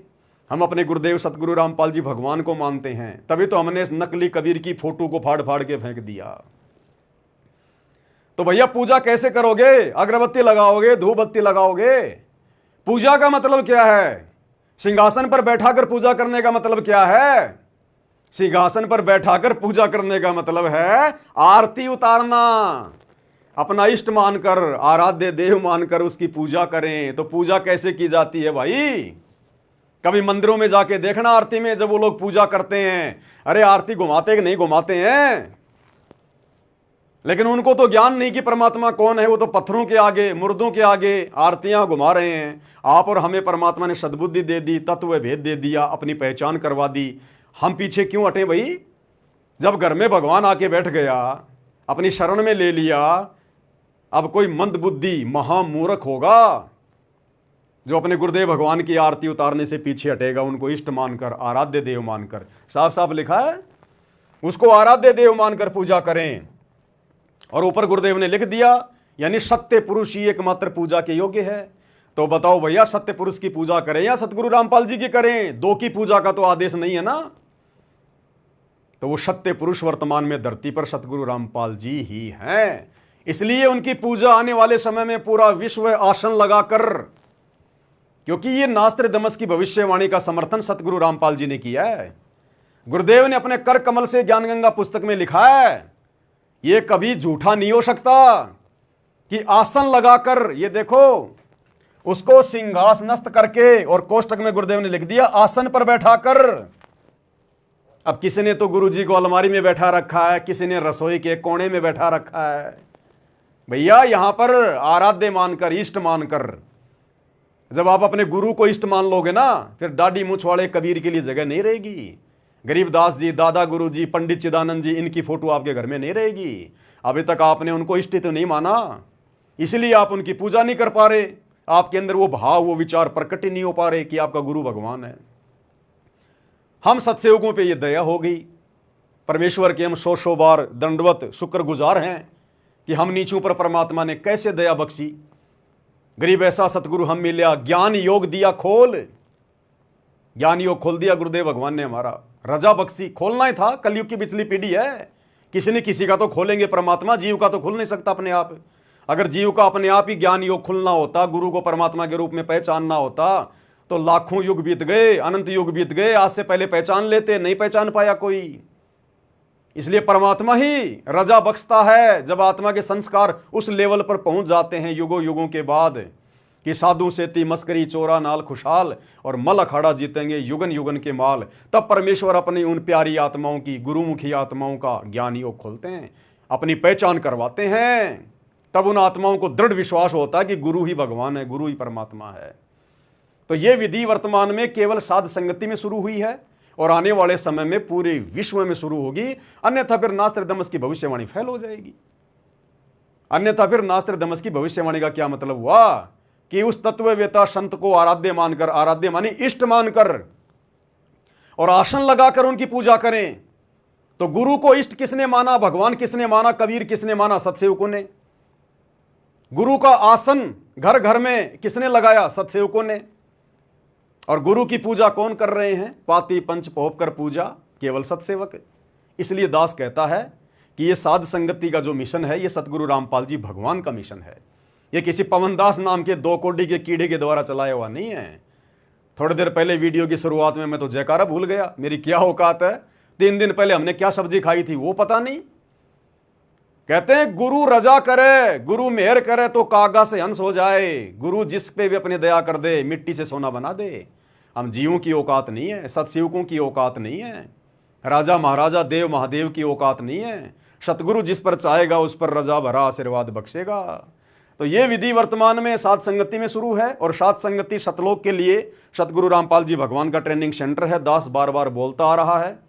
आज भले आप विश्वास ना करो, साल 2 साल बाद आपको नाक रगड़ रगड़ के विश्वास करना पड़ेगा। रगड़ रगड़ के जब परमात्मा ठप्पा लगा देंगे हिसार जेल से आके कि हाँ ये साध संगति मेरा यथार्थ तेरवा कबीर पंथ है। और यहां तो स्पष्ट हो ही रहा है समझदार आत्मा के लिए। तो ये क्लियर हुआ भाई और बहनों। अब हमारे मन में कोई शंका नहीं आनी चाहिए कि सतगुरु गलती करता है, सतगुरु से अनुवाद करते समय भूल हो गई।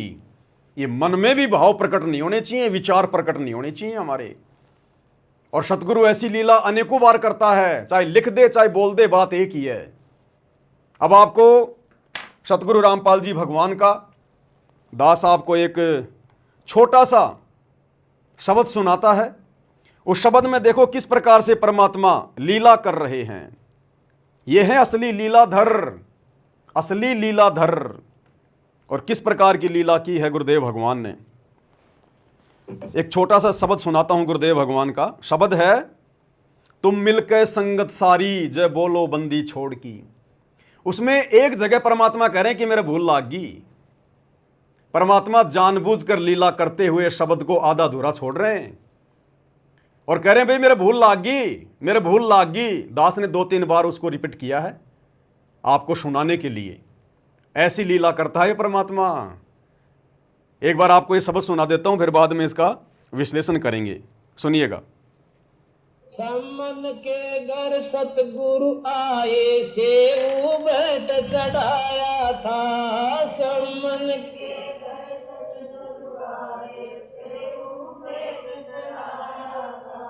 सम्मन के घर सतगुरु आए सेऊ बैठ लीला मन के। अब सुनना, थारी महिमा अपरम पारी। जय बोल लागी मेरा कहाँ है? बोल लागी मेरा भूल लागी मेरे कहाँ है? बोल लागी मेरा कहाँ है? बोल लागी मेरा कहाँ है? जय बोलो। क्या करें गुरुदेव भगवान शब्द को बीच में गाते गाते और एक आम व्यक्ति की तरह लीला करते हुए। इसलिए भाई और बहनों, वेदों में परमात्मा को जो है वो तस्करा कहा गया है, तस्करा। और इसीलिए नानक जी ने प्यार से कहा, ए ठगवाड़ा ठगी देश। परमात्मा को ठग कहा है, कबीर परमेश्वर को नानक जी ने ठग कहा, ठग कि ये ऐसे ठगता है, ये इस प्रकार से इस काल को ठग रहा है। वर्तमान में एक आम व्यक्ति बन के, आम संत बनकर, वो काल भी धोखे में है। ए ठगवाड़ा ठगी देश, खड़ा सियारा भोती बार, ये धानक रूप रहा करतार। और वेदों में तो भगवान को तस्करा कहा, तस्करा, जो आंखों में धूल झोंक के अपना काम करता है। ऐसी लीला करता भगवान। अब उस समय जब परमेश्वर ये सत्संग कहीं भी कर रहे थे, शब्द गा रहे थे, और परमात्मा ने कहा कि भाई मेरे भूल लागी, मेरे भूल लागी। आगे शब्द में क्या है? अगर किसी भगत ने चतुरता करते हुए, मान लो किसी को याद हो और उसने बता दिया हो कि गुरुजी ऐसे है, वो गया काम से, वो उस परीक्षा में फेल। भगत ने बिल्कुल चुप हो जाना चाहिए कि सारी सृष्टि को रचने वाला, असंख्य ब्रह्मांडों का स्वामी, अनंत करोड़ कलाओं का स्वामी, गरीब सब पदवी के मूल हैं, सकल सिद्धि है तीर, और दास गरीब शत पुरुष भजो अविगत कला कबीर। जिस परमेश्वर ने आत्माओं के अनंत युगों का इतिहास बता दिया, जो आत्माओं को उत्पन्न करने वाला, जिसने ब्रह्मा विष्णु महेश के माता पिता बता दिए, ब्रह्मा जी की उम्र कितनी है, शंकर जी की कितनी है, विष्णु जी की कितनी है, काल की उम्र कितनी है, अक्षर पुरुष की आयु कितनी है, जिस परमेश्वर ने यह बायोडाटा निकाल दिया धरती पर आकर, सतगुरु रामपाल जी भगवान ने, क्या एक शब्द को भूलेंगे क्या? और यह शब्द लिखा किसने? यह शब्द कोई कबीर जी का नहीं है, कोई गरीबदास जी का नहीं है, जय बोलो बंदी छोड़ की। खुद सतगुरु रामपाल जी भगवान ने अपने कर कमल से इस शब्द को लिखा। अपने द्वारा लिखे गए शब्द को गुरु जी भूल कर देंगे? अरे भाई, ये तो लीला है परमेश्वर की। ऐसे ही परमात्मा बीच बीच में अपने आप को एक आम व्यक्ति, आम संत साबित करता है इस काल के लोक में, ताकि हम आत्माएं ज्ञान आधार से अपने गुरु जी की पहचान करें। अरे गुरु जी को भूल कैसे लग जाएगी? संगत को भूल ना लग जाए। बरवाला कांड के बाद संगत कहीं भूल ना जाए, ज्ञान को, भगवान को, काल के चक्कर में ना पड़ जाए। हम लाखों भक्तों को समझाने के लिए तो गुरुदेव ने पुस्तक लिखी है, जब जब भूल पड़े। कौन सी पुस्तक? जब जब भूल पड़े। अब बताओ, जो भगवान हम भक्तों को भूल भुलैया से बाहर निकालने के लिए जब जब भूल पड़े पुस्तक लिख रहे हैं कि बच्चों अगर तुम्हें भूल पड़ जाए तो ये पुस्तक पढ़ लेना, जब जब भूल पड़े। बताओ, वो भगवान खुद भूल करेगा? दूसरों की गलतियों को सुधारने के लिए, उनकी भूल को सुधारने के लिए भगवान पुस्तक लिख रहा है, जब जब भूल पड़े। फिर वो भगवान खुद भूल करेगा क्या? अगर आपने मान लिया कि आपका गुरु भगवान है, परमात्मा है, कबीर देव है, फिर आप कैसे ये सोच सकते हैं कि मेरा गुरु भूल करेगा? अगर गुरु से भूल हो गई ना, ये सृष्टि खंड बंड हो जाएगी एक सेकंड में। ये चांद, तारे, नक्षत्र, खंड, पिंड, ब्रह्मांड सब टूट टूट के गिरने लग जाएंगे।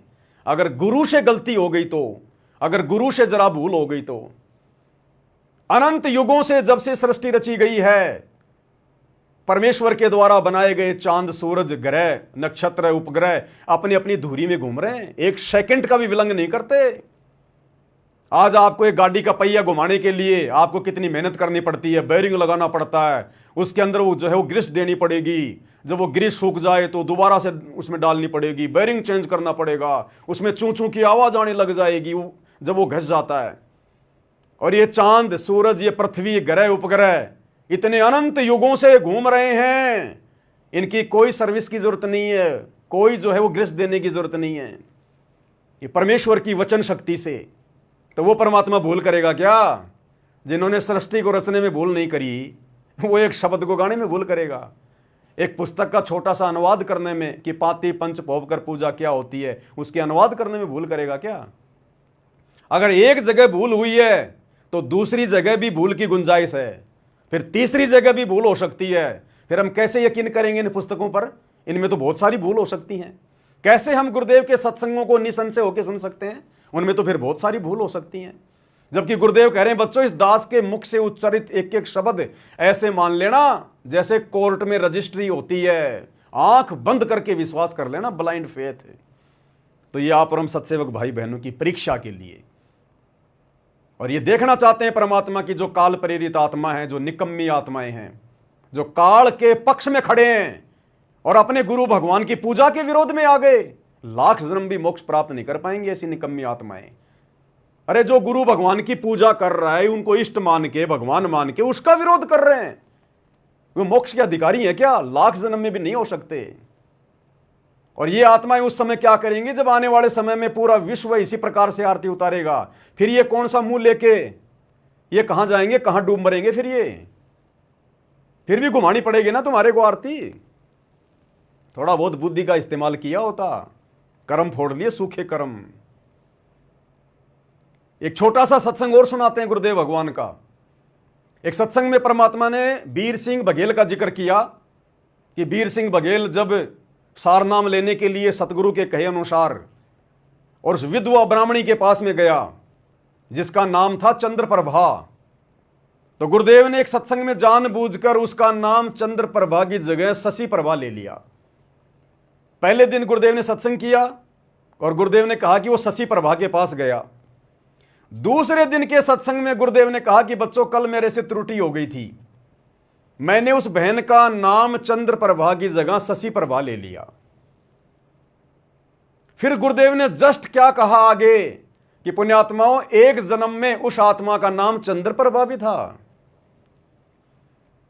एक जन्म में उस आत्मा का नाम जो है वो शशि प्रभा भी था। 650 साल पहले जिस विधवा ब्राह्मणी का नाम जो है वो चंद्रप्रभा था, एक जन्म में उसका नाम शशि प्रभा भी था। अब जिन भक्तों ने पहले दिन चंद्रप्रभा सुना और दूसरे दिन जब गुरुजी ने कहा कि भाई उसका नाम मैंने गलती से चंद्रप्रभा ले दिया, मैंने उसका नाम गलती से जो है वो शशि प्रभा बोल दिया, जबकि उसका नाम था चंद्रप्रभा, तो कई भक्तों के मन में आया होगा भाई हो गई होगी गलती गुरुजी से, कौन सी बड़ी बात है, वो फैल। तुरंत आगे गुरुदेव ने कह दिया कि एक जन्म में उसका नाम शशि प्रभा भी था।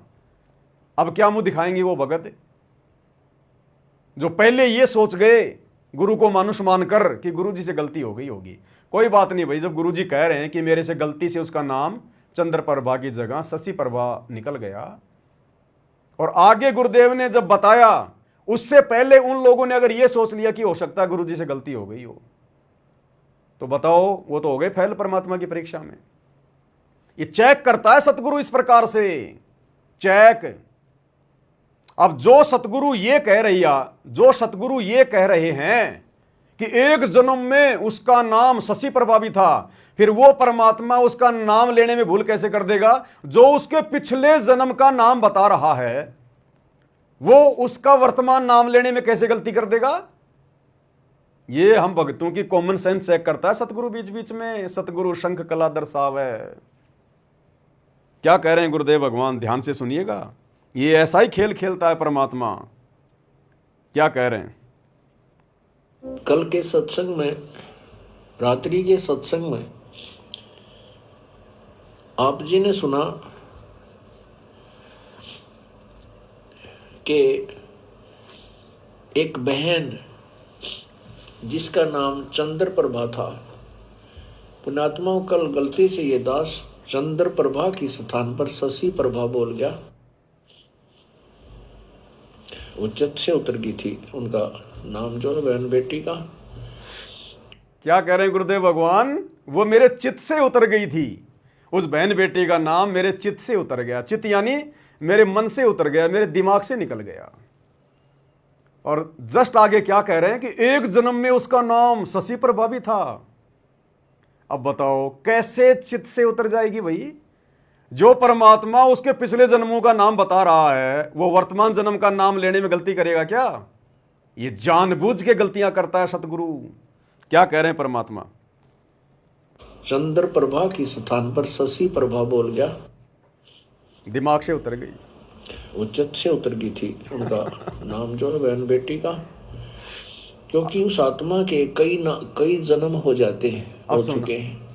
सुनिए, और कभी उस एक जन्म में शशि प्रभा भी रही है। जैसे कबीर परमात्मा ने कभी विष्णु जी की महिमा गाते हुए तो साथ में कृष्ण भी बोल दिया है, क्योंकि कृष्ण भी विष्णु ही था। तो वैसे उस समय जो उसकी शरीर था, परमात्मा के समय जो वार्ता हुई थी, उसका नाम चंद्र प्रभा था, उस बहन ब्राह्मणी का। अब बताओ भाई, ऐसे परमात्मा जानबूझकर गलतियां करता है अपने भक्तों की परीक्षा लेने के लिए।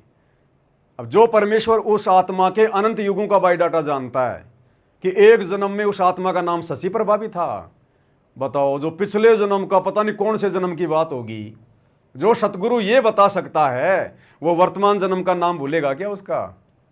तो ये जानबूझ के परमात्मा अपने भक्तों की परीक्षा लेने के लिए, उनकी बुद्धि को चेक करने के लिए कि इनका दिमाग कहां जा रहा है, ये गुरु को क्या मानते हैं, मानुष मान रहे हैं, अपने जैसा दो कोटि का जीव मान रहे हैं या परमात्मा मान रहे हैं। क्योंकि यही गलती तो हम आत्मा युगों युगों से करते आ रहे हैं, गुरु को मानुष मानने वाली। और यह गलती यदि हम वर्तमान में करेंगे तो कैसे पार होंगे भाई? और 90% संगत वर्तमान में वही गलती कर रही है 650 साल पहले वाली, गुरु को मानुष मानकर।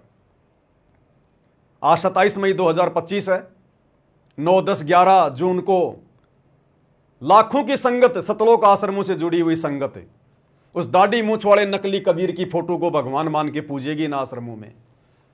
अरे यहां तो नास्त्रदमस जी कह रहे हैं कि उस तत्ववेता महामानव सायरन को सिंहासनस्थ करके आसन पर बैठा कर उसको आराध्य यानी इष्ट देव मानकर पूजा करें। यहां तो गुरु की पूजा करने की बात हो रही है, इष्ट मानकर यानी भगवान मानकर।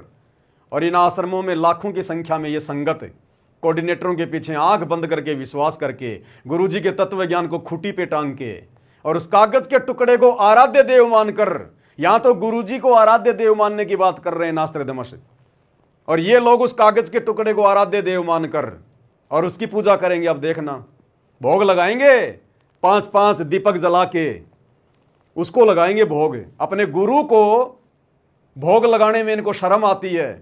जो रियल कबीर है, अपने गुरु की आरती उतारने में इनको शर्म आती है, जो रियल कबीर है। और उस कागज के टुकड़े की अब देखना, इन भंडारे में भोग लगाते समय देखना किस प्रकार से 5 पंच भोग कर पूजा, 5-5 दीपक के साथ में आरतियां उतारेंगे। ये तो वही गलती जो हम युगों युगों से करते आ रहे हैं, जो 650 साल पहले हुई थी, वही गलती वर्तमान में 90% संगत कर रही है, गुरु को मानुष मानकर। और इसीलिए आदरणीय गरीबदास जी ने ठोक ठोक के 3-4 वाणियां लिखी हैं कि नालायक को गलती मत कर देना। यह सत्य पुरुष कबीर परमात्मा है जो दिल्ली मंडल में आएगा, जो छुडानी में आया है ना मेरे पास में जिंदा बाबा बन के, सतगुरु बन के कबीर जी, आगे चलकर दिल्ली मंडल में यही आएगा, सतगुरु दिल्ली मंडल आईसी। गरीबदास जी कह रहे हैं कि जो मेरा सतगुरु है कबीर, वही दिल्ली मंडल में आएगा 8 सितंबर 1951 को। सतगुरु दिल्ली मंडल आईसी और श्रुति धरनी सुम जगाईसी। तो गरीबदास जी ने कहा कि नालायको, उसको अपने जैसा मानुष मान के, आम संत मान के गलती मत कर देना। उसके अलावा किसी और को मत पूजना, पहले वाले भगवानों को, चाहे मुनिंदर हो, चाहे कबीर हो, चाहे करुणामय हो, चाहे सत्सुकृत हो, छोड़ देना सबको, भूल जाना। प्रेजेंट गुरु को परमात्मा मान के, कबीर मान के पूजना। अन्यथा गुरु मानुष कर जानते, वो नर कहिए अंध, ओवे दुखी संसार में आगे काल के फंदे। तो भाई और बहनों, आप और हम सत्सयोग भाई बहनों का सौभाग्य, कोई बिल्ली के भाग का छिक्का टूटा हमारा। इन दिनों ये दास थोड़ा सा लाइव नहीं आ पा रहा है, क्योंकि आप भगत भाई बहनों के पास में विनाशकालीन समय से पहले पहले पूजा की सामग्री, भक्ति की सामग्री पहुंचानी है। क्या करेंगे जब लंबे लंबे लॉकडाउन लगेंगे, दुनिया घरों में कैद हो जाएगी। कोरोना तो रिहर्सल थी, आने वाले समय में क्या होगा, ये दुनिया ऐसे हिसार जेल में बैठे हुए परम संत को परमात्मा नहीं मानने वाली। जब इस देश और दुनिया के बड़े बड़े नेताओं के घुटने टूट लेंगे तब ये लोग नाक रगड़ कर हिसार जेल में जाएंगे अपने बाप से माफी मांगने के लिए। तो ये काम इतना आसान नहीं है। घुटने तोड़ेगा परमात्मा, बंदर दिखाएगा दुनिया को, दाने दाने के लिए मोहताज होना पड़ेगा, तब दुनिया को भगवान याद आता है। बकवादों में भगवान याद नहीं आता। तो आने वाले समय में फिर हम क्या करेंगे? गुरु महिमा करेंगे, गुरु के शब्द गाएंगे। हमें तो गुरु कोई कमी रहने नहीं देगा। गुरु का वचन है, घर में 2 दाने होंगे, सुबह आटा भरा हुआ मिलेगा पीपे का रसोई में, तेल का कैन भरा हुआ मिलेगा, गैस सिलेंडर भरा हुआ मिलेगा। आप और हमें तो परमात्मा ना भूखा मर देगा, ना भूखा मरने देगा, ना किसी चीज के भरोसे रहने देगा। जो परमात्मा चाहने वाली आत्मा है, जो गुरु को भगवान मान के साथ संगति से जुड़कर भक्ति कर रहे हैं, और बाकी भाई दाने दाने के लिए रोएंगे, दाने दाने के लिए। तो 2 ही प्रकार की आत्माएं आने वाले समय में ठीक ठाक रहेंगी। या तो जिसके भक्ति संस्कार मजबूत हैं, भले वो भगत नहीं है, जगत का आदमी है, किसी भी देश का है, अगर उसके पिछले संस्कार मजबूत हैं, पिछले जन्मों की परमात्मा की आत्मा है, आगे उनकी शरण में आनी है, एक तो परमात्मा उनको संभालेगा, और एक वर्तमान में जो गुरु को मानुष ना मानकर, गुरु को परमेश्वर मानकर, अपना आराध्य मानकर, इष्ट मानकर जो भोग लगा रहे हैं, घर घर में उनका आसन लगा दिया, ज्ञान को आधार बनाकर गुरु की गैर हाजिरी में घर को आश्रम बना के भक्ति कर रहे हैं, जैसे आप और हम सत्सेवक भाई बहन, आप और हमारे साथ परमात्मा चमत्कार करेगा। यानी आप और हमारे लिए तो चमत्कार ही होगा, बैठे बैठे घर में सब कुछ मिलेगा। और ये परमात्मा तो वो समर्थ शक्ति है, ये तो अपने आशीर्वाद से हमारा पेट भर दे, सालों साल हमारे को भूख ना लगे। अरे दुर्योधन के कहने पर पांडवों को शराप देने के लिए जब दुर्वासा ऋषि 88,000 ऋषियों को लेकर जंगल में गया था, शाम के समय गया जब सबने खाना खा लिया, और डिमांड कर दी, आज के बोए अंगूर, आज का बोया धान मानसरोवर का जल लाओ, नहीं तो शराप दूंगा। पांडवों ने, और कौन थी वो, कुंती थी या वो द्रौपदी थी, उन्होंने श्री कृष्ण जी को याद किया, क्योंकि उन्होंने श्री कृष्ण जी को अपना गुरु बना रखा था। तो श्री कृष्ण जी तो कहां आना था बेचारा, श्री कृष्ण का रूप बनाकर कबीर परमात्मा सतगुरु रामपाल जी पहुंच गए, क्योंकि गुरु के माध्यम से ये शक्ति काम करती है सारी की सारी। और परमेश्वर ने कहा कि भाई द्रौपदी पहले मुझे कुछ खिला। बोले भगवान खाने का ही तो रोड़ा है, मेरे पास में सूर्य देव का दिया हुआ एक पात्र था, और जब तक मैं भोजन नहीं कर लूं तब तक मैं पूरी दुनिया को भोजन करवा सकती हूं, लेकिन मैंने भी भोजन कर लिया, उसके बाद ये दुर्वासा आया है। अगर भोजन नहीं होता तो आपको याद करने की क्या जरूरत थी। तो परमेश्वर ने कहा श्री कृष्ण रूप में सतगुरु रामपाल जी भगवान ने कि द्रौपदी मेरा विधान है, मैं वो नहीं तोड़ सकता। गीता अध्याय 3 श्लोक 13। जो लोग परमात्मा को भोग लगाए बिना अन्न पकाते हैं, अन्न खाते हैं, वो तो पाप खाते हैं। तो परमेश्वर ने कहा कि ढूंढ द्रौपदी ढूंढ कोई भोजन का किरका, प्रथम करूं भोजन फिर मेटूं ऋषि जन की तृष्णा।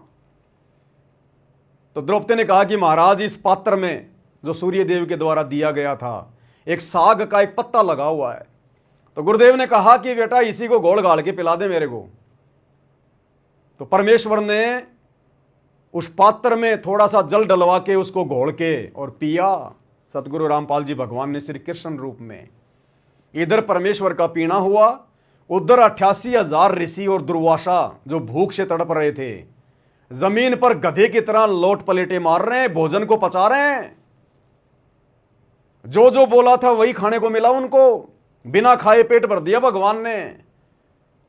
और श्री कृष्ण रूप में सतगुरु रामपाल जी भगवान ने कहा कि जा भाई भीम, ऋषियों जी को बुला लो कि भोजन तैयार है, आ जाओ। जैसे भीम गया और भोजन की प्रार्थना की कि चलो जी भोजन तैयार है, दुर्वासा ने कहा कि भीम भोजन का नाम मतलब उल्टी आने को हो रही है, ये बता तुम्हारे घर पे कौन आया है। बोला श्री कृष्ण जी आए। अब भीम को क्या पता कि वो भगवान थे, कबीर भगवान सतगुरु रामपाल जी थे। उसने कहा कि श्री कृष्ण जी आए। तो दुर्वासा ने कहा कि राम करे थारे दुश्मन मरियो। दुर्योधन ने भेजा था पांडवों को शराप दिलवाने के लिए, और परमात्मा ने उसकी बुद्धि पर बैठकर उसी दुर्वासा से दुर्योधन को शराप दिलवा दिया। भीम को क्या बोला, राम करे थारे दुश्मन मरियो। अब पांडवों के दुश्मन कौरव उल्टा शराप दिलवा दिया और बोला भैया हमारा तो पेट फटने को हो रहा है, धन्य हो परमात्मा, हमारा तो पेट फटने को हो गया, वापस जा। तो बिना भोजन खिलाए जब परमात्मा 88,000 ऋषि और दुर्वासा का पेट भर सकता है, तो वो ही तो भगवान कबीर भगवान सतगुरु रामपाल जी वर्तमान में धरती पर प्रकट हैं। इनको तो गैस भरने की जरूरत नहीं, आटे का पीपा भरने की जरूरत नहीं, ये तो वैसे हमारा पेट भर दे। लेकिन परमात्मा यहां के विधान को भी बना के रखता है ताकि काल का कलेजा ना फट जाए। इसलिए भाई और बहनों, आने वाले समय में अनहोनियां होंगी, चमत्कार होंगे, परमात्मा चाहने वाली आत्माओं के साथ में, विशेष आत्माओं के साथ में। और फिर ये दुनिया देखेगी, हक्का बक्का रह जाएगी कि हमारे पास में इतनी संपत्ति, इतना धन, इतना अनाज था, आज खाने को दाना नहीं। और ये सतगुरु रामपाल जी के भगत जो रोज कमाते रोज खाते थे, आज इनके घर में भंडारे कैसे चल रहे हैं। ये खुद तो खा रहे हैं, दुनिया को भी खिला रहे हैं, लंगर बांट रहे हैं। लोग अचंबा करेंगे। तब ये दुनिया हिसार जेल में बैठे सतगुरु रामपाल जी को परमात्मा के रूप में देखेगी। इसलिए भाई और बहनों, आप और हमारे को भगवान ने मौका दे दिया, पहले अपनी पहचान करवा कर। आप और हम भाई बहन संसार की सर्वश्रेष्ठ आत्माएं हैं। ये दुनिया भले हमें कुछ ना माने, कुछ ना जाने, हमें कोई फर्क नहीं पड़ता, और हमें फर्क जो है पड़वाना भी नहीं है। हम दुनिया की नजरों में पागल रह के ही, दुनिया की नजरों में बर्बाद व्यक्ति रहकर ही मोक्ष प्राप्त कर सकते हैं। अगर दुनिया की नजरों में हम महान आदमी बन गए, पैसे वाले आदमी बन गए, बहुत बड़े रईस बन गए, साहूकार बन गए, मान बड़ाई छा जाएगी। जैसे गुब्बारे में हवा भरी नहीं, ऊपर को उड़ा नहीं। तो हमने तो भिखारी बन के, गरीब सा बन के, बावड़ा सा बन के अपनी भक्ति को सफल करके यहां से निकलना है। हमने दुनिया को दिखाना नहीं है कि हम धनवान हैं, पैसे वाले हैं, ये है वो है, कुछ नहीं है। जैसा भगवान दे रहा है, खाना पीना रहना सहना, उनकी मौज उनकी मर्जी। महल में रखे तो उनकी मर्जी, झोपड़ी में रखे तो उनकी मर्जी, रोड पे रखे तो उनकी मर्जी, करोड़पति बनाए तो उनकी मर्जी। हम रहेंगे वही भगत, उनके कुत्ते। हमारी औकात हमें भगवान ने पहले समझा दी कि अपनी औकात को अपनी लिमिट को पार मत करना। तुम 2 कोटि के जीव हो, अगर मैं तुम्हें न मिलता, अगर ना मिलता हमें सतगुरु, तो आज हमारी क्या हैसियत थी, हमारी क्या औकात थी। इस दास के जीवन में तो सतगुरु की दया बिल्कुल शीशे की तरह साफ साफ दिखाई दे रही है। जिस नक्शे कदम पर यह पवन दास सतगुरु की शरण में आने से पहले गांव से आकर जयपुर में रहकर जो बर्बादी के रास्ते पे जा रहा था, आज तक तो मेरा परिवार भी ना होता, ये पवन दास तो या तो मर गया होता या कहीं जेल में पड़ा होता, आजीवन उम्र कैद में। हमारी बहन जी जो भगतमती है, वो कब की मर चुकी होती, दुखी होके, परेशान होके। मेरे लड़के आवारागिर्दी में होते, दारू शराब बीड़ी गुटखा पी रहे होते, कहीं पड़े होते भांग के नशे में। पूरा खानदान बर्बाद था, खानदान बर्बाद। जिस रास्ते पर मैं चल पड़ा था, सतगुरु ने आके संभाल लिया। परमेश्वर ने, ये काल तो मुझे बर्बाद करना चाह रहा था, और मेरे माध्यम से परमात्मा ने हजारों को आबाद करवा दिया, हजारों को सुलझा दिया सात संगति के माध्यम से। इसी का नाम तो सतगुरु है। जय तू चाले 1 कदम, मैं चालूं कदम 60, जय तू हो जा काट का, मैं हो जाऊं लोहे की लाठ। परमात्मा कहते हैं काल को, अगर तू डाल डाल चलता है तो हम भी पात पात चलते हैं। तो इसमें आप और हमारा कोई श्रेय नहीं है भाई और बहनों, सब कुछ सतगुरु की दया, सतगुरु की मेहर। आप भी अपने जीवन में थोड़ा सा झांक के देखोगे, थोड़ा सा चिंतन मनन करोगे, बुद्धि पे जोर डालोगे। आप चाहे आज कितने गरीब हैं, कुछ भी हैं, कैसे भी हैं, लेकिन सतगुरु की शरण में हैं, सेठ के बच्चे हैं, हमसे बड़ा कोई धनी नहीं दुनिया में। ये धन तो गुरुजी हमें जानबूझ के नहीं दे रहे, कहीं हमारे अंदर गुब्बारी की तरह हवा ना भर जाए। धन भी देगा, उससे पहले परमात्मा अपनी औकात से और अपने विषय में अच्छी तरीके से परिचित करवाएगा। इस माया के गुण और अवगुण के बारे में, ये कहाँ हानि देगी, कहाँ लाभ करेगी, पहले परमात्मा हमें तत्व ज्ञान से सराबोर करेगा। फिर हम इस माया का दुरुपयोग नहीं कर सकते, चाहे लाखों करोड़ों की संख्या में घर में पड़ी रहो। उसके बाद देगा परमात्मा, इतना देगा। सतगुरु कहते हैं आने वाले समय में दुनिया अचंबा करेगी, इनके घर में आ कहां से रहा है। गुरुदेव कहते हैं तुम्हारी कोठियां अलग होंगी, तुम्हारे यातायात के साधन दुनिया से न्यारे होंगे। ये दुनिया जो आज घूम रही है, ये दुनिया जो आज घूम रही है ना, 1-1 करोड़ की 2-2 करोड़ की गाड़ियों में, आने वाले समय में परमात्मा के बच्चे सतसेवक घूमेंगे। देखो एक मजे की बात बताता हूं आपको। पिछली बार परमात्मा ने प्रेरणा करी, मालिक के आदेश अनुसार दास की झोपड़ी पर 5 ज्योतियां उन भगत भाई बहनों के निमित्त जल रही हैं जो भाई बहन आर्थिक स्थिति खराब होने के कारण या फिर घर में बहुत ज़्यादा दबाव होने के कारण जो ज्योतियां नहीं जला पा रहे, और परमात्मा ने उनके 5 यज्ञ को बनाना है, उनको इसी जन्म में पार करना है। उन आत्माओं के लिए परमात्मा ने दास के यहाँ पर सामूहिक रूप से सार्वजनिक सेवा के आधार से ज्योतियाँ शुरू करवाई है। दास ने वीडियो बनाकर भी डाला था, आपको बताया था। पिछली बार दास गया गांव में और घी लेके आया 65 किलो। 65 किलो घी उन 5 ज्योतियों में मात्र 26 दिन चला। केवल 26 दिन में परमात्मा ने उन 1-1 किलो की 5 ज्योतियों के माध्यम से 65 किलो घी हवन करवा दिया। दास परसों फिर से गया घी लाने के लिए गांव में। उम्मीद तो नहीं थी, लेकिन मालिक के दया से 2.25 क्विंटल देसी घी मिल गया 1000 रुपए किलो के हिसाब से। 1 क्विंटल 75 किलो घी दास को देसी, बिल्कुल दास खुद गाड़ी लेके वहाँ के लोगों को साथ में लेके, मेरे कुछ रिश्तेदार थे उनको साथ में लेके, और दास खुद जा के किसी के घर से 5 किलो, किसी के घर से 15 किलो, किसी के घर से 4 किलो, 2.25 क्विंटल घी परमात्मा ने व्यवस्था करवा दी। अब वो 2.25 क्विंटल घी मुश्किल से 1.5 महीने चलेगा, मुश्किल से 1.5 महीने। तो परमेश्वर की छप्पर फाड़ दया हो रही है। तो दास जब गया, अपने गांव में भी चला गया दास उधर घी वगैरह लाने के लिए। कुछ हमारी एक बूढ़ी माँ है, वो थोड़ा सा ज़्यादा बीमार हो रही है, 90 साल से ऊपर की है। तो भाई चलो उससे भी जो है वो मिला आते हैं, तो हम वहाँ चले गए। घी तो लाना ही है, वैसे नहीं गया दास पर्सनली कोई मिलने के लिए, घी के बहाने दास वहाँ भी चला गया। तो दास ऐसे ही जो ढाणी है हमारी 10-15-20 घरों की, दास वहाँ चला गया। वहाँ जाते ही गांव वाले चारों तरफ ऐसे देखने लग गए, मेरे को गाड़ी की तरफ देखने लग गए ऐसे। अब मैंने सोचा भी आए हैं तो चलो इनसे भी मिल लेते हैं, राम रमी कर लेते हैं। मैंने राम रमी करी। उन्होंने कहा कि आजा भाई आजा देशराज। गांव में नाम मेरा है देशराज। मुझे पवन नाम से कोई नहीं जानता, पवन नाम से केवल मुझे संगत वाले जानते हैं, बाकी मेरा नाम है देशराज। रिश्तेदार वगैरह सब मुझे देशराज के नाम से जानते हैं। तो उन्होंने बैठा लिया, बातचीत करने लग गए। बोला जी पानी चाय बनाओ। मगर नहीं भाई, ना पानी पीते ना चाय पिताते, ना कोई चाय पीते। हम चाय तो पीते नहीं, और पानी हम अपना लेके आए हैं।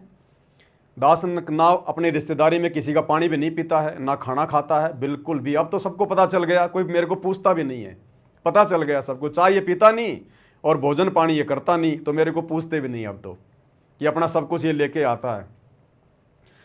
तो उन्होंने मेरे को वहाँ बैठा लिया। बैठा के थोड़ी बहुत बातचीत हुई। भाई तू कुछ खाता भी नहीं पीता नहीं, फिर क्या है क्या नहीं है। मैंने कहा भाई सत्संग सुनो, तुम भी परमात्मा आए हुए धरती पर ये बातें उनके कहाँ दिमाग में आनी है, उनके दिमाग में तो और ही चीज़ें भरी रहती है। उन्होंने मुझे कहा कि भाई एक बात तू साची साची बता। मैंने कहा भाई पूछो। बोला इस पूरे एरिया में बहुत भयंकर डंका बजा हुआ है कि भाई देशराज के पास में 7 करोड़ की गाड़ी है, 7 करोड़ की गाड़ी। और वो ऐसी गाड़ी है अगर कोई गोली मारे बाहर से तो शीशों में गोली भी नहीं लगती, यानी वो बुलेट प्रूफ गाड़ी है।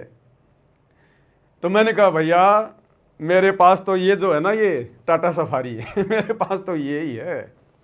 अब इसमें गोली जाती है कि नहीं जाती है, कि ये 7 करोड़ की है कि ये 17 करोड़ की है, मेरे पास में तो ये ही है। आगे भगवान की मौज, वो रोड पे रखे, साइकिल पे रखे, या वो 7 करोड़ की गाड़ी दे, वो उसकी मर्जी।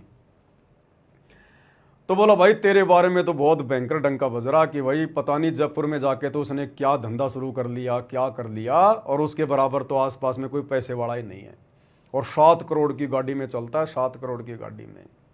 मैंने कहा ये तो गांव वाले तो मैनेजमेंट के भी बाप है। मैनेजमेंट वालों ने तो खाली इतना ही उड़ाया है कि पवन दास के जयपुर में 2 फ्लैट हैं, 3 फ्लैट हैं, 1 करोड़ की गाड़ी है।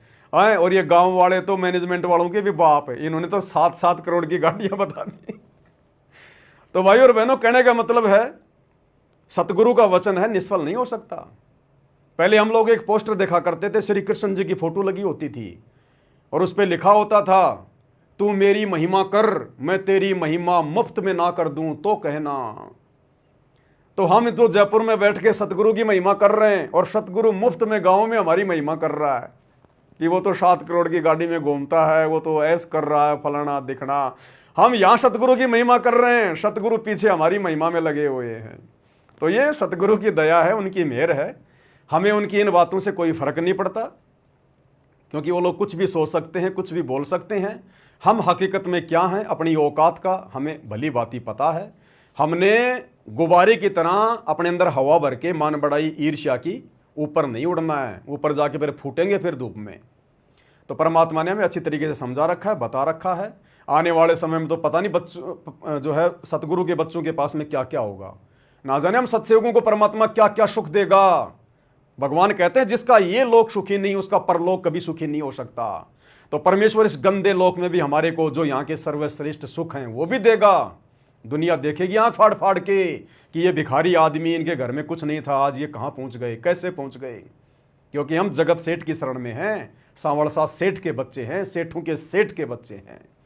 तो थोड़ा भाई और बहनों सब्र रखना, ये अग्नि परीक्षा का समय चल रहा है। गुरुदेव बार बार कहते हैं बच्चों तुम्हारी अग्नि परीक्षा का समय चल रहा है, सत्सेवकों का, ना कि आश्रम वालों का, वो तो खंडित है सब। यहां पर हमारी अग्नि परीक्षा चल रही है। विशेष संदेश हिसार जेल से विशेष आत्माओं के लिए आते हैं, सत्सेवकों के लिए आए हैं। यहां पर हमारी अग्नि परीक्षा चल रही है, लास्ट का समय है, बनी बनाई बात को बिगाड़ मत देना। गरीबी है तो गरीबी में खुशी से, कोई शिकवा नहीं, कोई शिकायत नहीं गुरुजी से। कैसे भी रखे परमात्मा, जो राखूं त्यों ही रहूं, हमरा के चारा खाने जाद खरीदूं गुलाम तुम्हारा। कुत्ता हूं गुरुदेव का, पवन दास का नाम गले में, मालिक कहते हैं वाणी है परमेश्वर की। कुत्ता हूं गुरुदेव का और पवन दास का नाम, और गले प्रेम की जेवड़ी, जहां खेचो तहां जाऊं। तो करो तो बावड़ूं, दूर दूर करो तो जाऊं, और जो राखूं त्यों ही रहूं, जो देवो सो खाऊं। ये आने वाले 2 से 3 साल 2028 तक का समय हम सत्सेवकों की अग्नि परीक्षा का समय है। काल कितना तोड़े, कितना मरोड़े, कितना दबाए, कितना परेशान करे, कुछ भी करो लेकिन भक्ति मत छोड़ो, सतगुरु के चरण मत छोड़ो। द्वार धनी के पड़ा रहे चाहे धक्के धनी के खाए, सो काल जग जोरी, पर द्वार छोड़ ना जाए। ये भक्ति नहीं छोड़नी। भक्ति चाहे किसी भी कारणवश थोड़ी हो जाए, मंत्र चाहे थोड़ी हो जाए, आरती कभी ना हो कभी हो, कोई दिक्कत नहीं। 5 बाती से आरती ना कर पाए कभी कर लें, कोई दिक्कत नहीं है। लेकिन मर्यादा और सतगुरु से उम्मीद ये मत छोड़ो बिल्कुल भी। ये भक्ति त्यागने की तो 195 में मत छोड़ो, 195 में भी मत सोचो। चाहे घर वाले हमारे को टुकड़े टुकड़े करने की धमकी क्यों ना दें, काल डराएगा। काल का हथियार यही है, वो डर पैदा करेगा। सतगुरु हमारे नजदीक भी नहीं आने देगा उसके किसी भी हथियार को, अगर विश्वास रखेंगे तो। बाकी परीक्षा तो होगी भाई, परीक्षा भी उन्हीं की होगी जिनको सतलोक लेकर जाना होगा। निकम्मों की परीक्षा नहीं होती। जिनका स्कूल से नाम ही कट गया वो गधे पे बैठकर कहीं घूमो, टीचर उनके विषय में कुछ नहीं सोचता। जिनका एडमिशन है, जिनका कनेक्शन सतगुरु से जुड़ा है, परीक्षा उन्हीं की होगी। तो सतलोक आश्रम वाले भाई बहनों की तो जो कनेक्शन है गुरुजी से कटा हुआ है, भले अपने आप को भगत मान रहे हैं, क्योंकि जो गलतियां उन्होंने कर दी है आश्रम वालों के चक्करों में आके, गुरुदेव के कलयुगी परिवार के चक्कर में आके, उनका कनेक्शन सतगुरु से कटा हुआ है। उनकी कोई परीक्षा नहीं है। परीक्षा उनकी होगी जिनका जो कनेक्शन है वो यथावत है। तो भाई और बहनों, आप और हमारी अग्नि परीक्षा चल रही है। केवल अपने भगवान के भरोसे रहना सीखो, भक्तों से भी ज़्यादा उम्मीद मत करो। हम भी आपस में जब तक ये नेट चल रहा है, इंटरनेट चल रहे हैं, मोबाइल चल रहे हैं, तभी तक संपर्क में हैं। बाद में ना कोई लाइव आएगा ना कोई मैसेज आएगा। इसलिए हमने अपने गुरुदेव भगवान के सत्संगों को ही सब कुछ मान के चलना है। और भक्ति मर्यादा के साथ जितनी करेंगे, उस भक्ति की शक्ति से हमारे को आने वाले विनाशकारी समय में हिम्मत मिलेगी, दृढ़ता मिलेगी। और सतगुरु कदम कदम पर हमारे साथ रहेगा जब हमारा विश्वास मजबूत होगा। और विश्वास को मजबूत करने के लिए सारा खेल खेल रहा है परमात्मा। ये हजारों वीडियो साथ संगति के बनवा दिए, हम पर विशेष आशीर्वाद देने के लिए, मेहर देने के लिए परमात्मा ने पांति पंच पोप कर पूजा शुरू करवाई, घर घर में अपने आप को भोग लगवाना शुरू किया। क्योंकि विश्वास मजबूत होगा तो सतगुरु हमारे साथ रहेगा। कहे कबीर सुनो भाई साधो, मैं तो हूं विश्वास में। और बाकी आप देख लेना, ये आश्रम से जुड़े हुए भाई बहन जो लड्डू जलेबी बर्फी के चक्कर में पड़े हैं, जरा सा संकट आते ही ये ऐसे भगेंगे जैसे गधे के सिर से सींग गायब हो जाते हैं। ये सहन नहीं कर पाएंगे दबाव को आने वाले समय में। तो आप और हमारे ऊपर विशेष दया हुई परमात्मा की। आ जाओ भैया, डिस्कनेक्ट कर दे लाइव को। तो भाई और बहनों, आज के वीडियो में केवल इतना ही। परमेश्वर के दया से फिर परमात्मा दया करेंगे, फिर से लाइव आएंगे, ज्ञान आधार से चर्चा करेंगे, सतगुरु की महिमा करेंगे। तो आज के वीडियो में केवल इतना ही। गुरुदेव भगवान हम सबको आज्ञा दें, इजाज़त दें, सद्बुद्धि दें। बंदी छोड़ सतगुरु रामपाल जी भगवान की जय हो।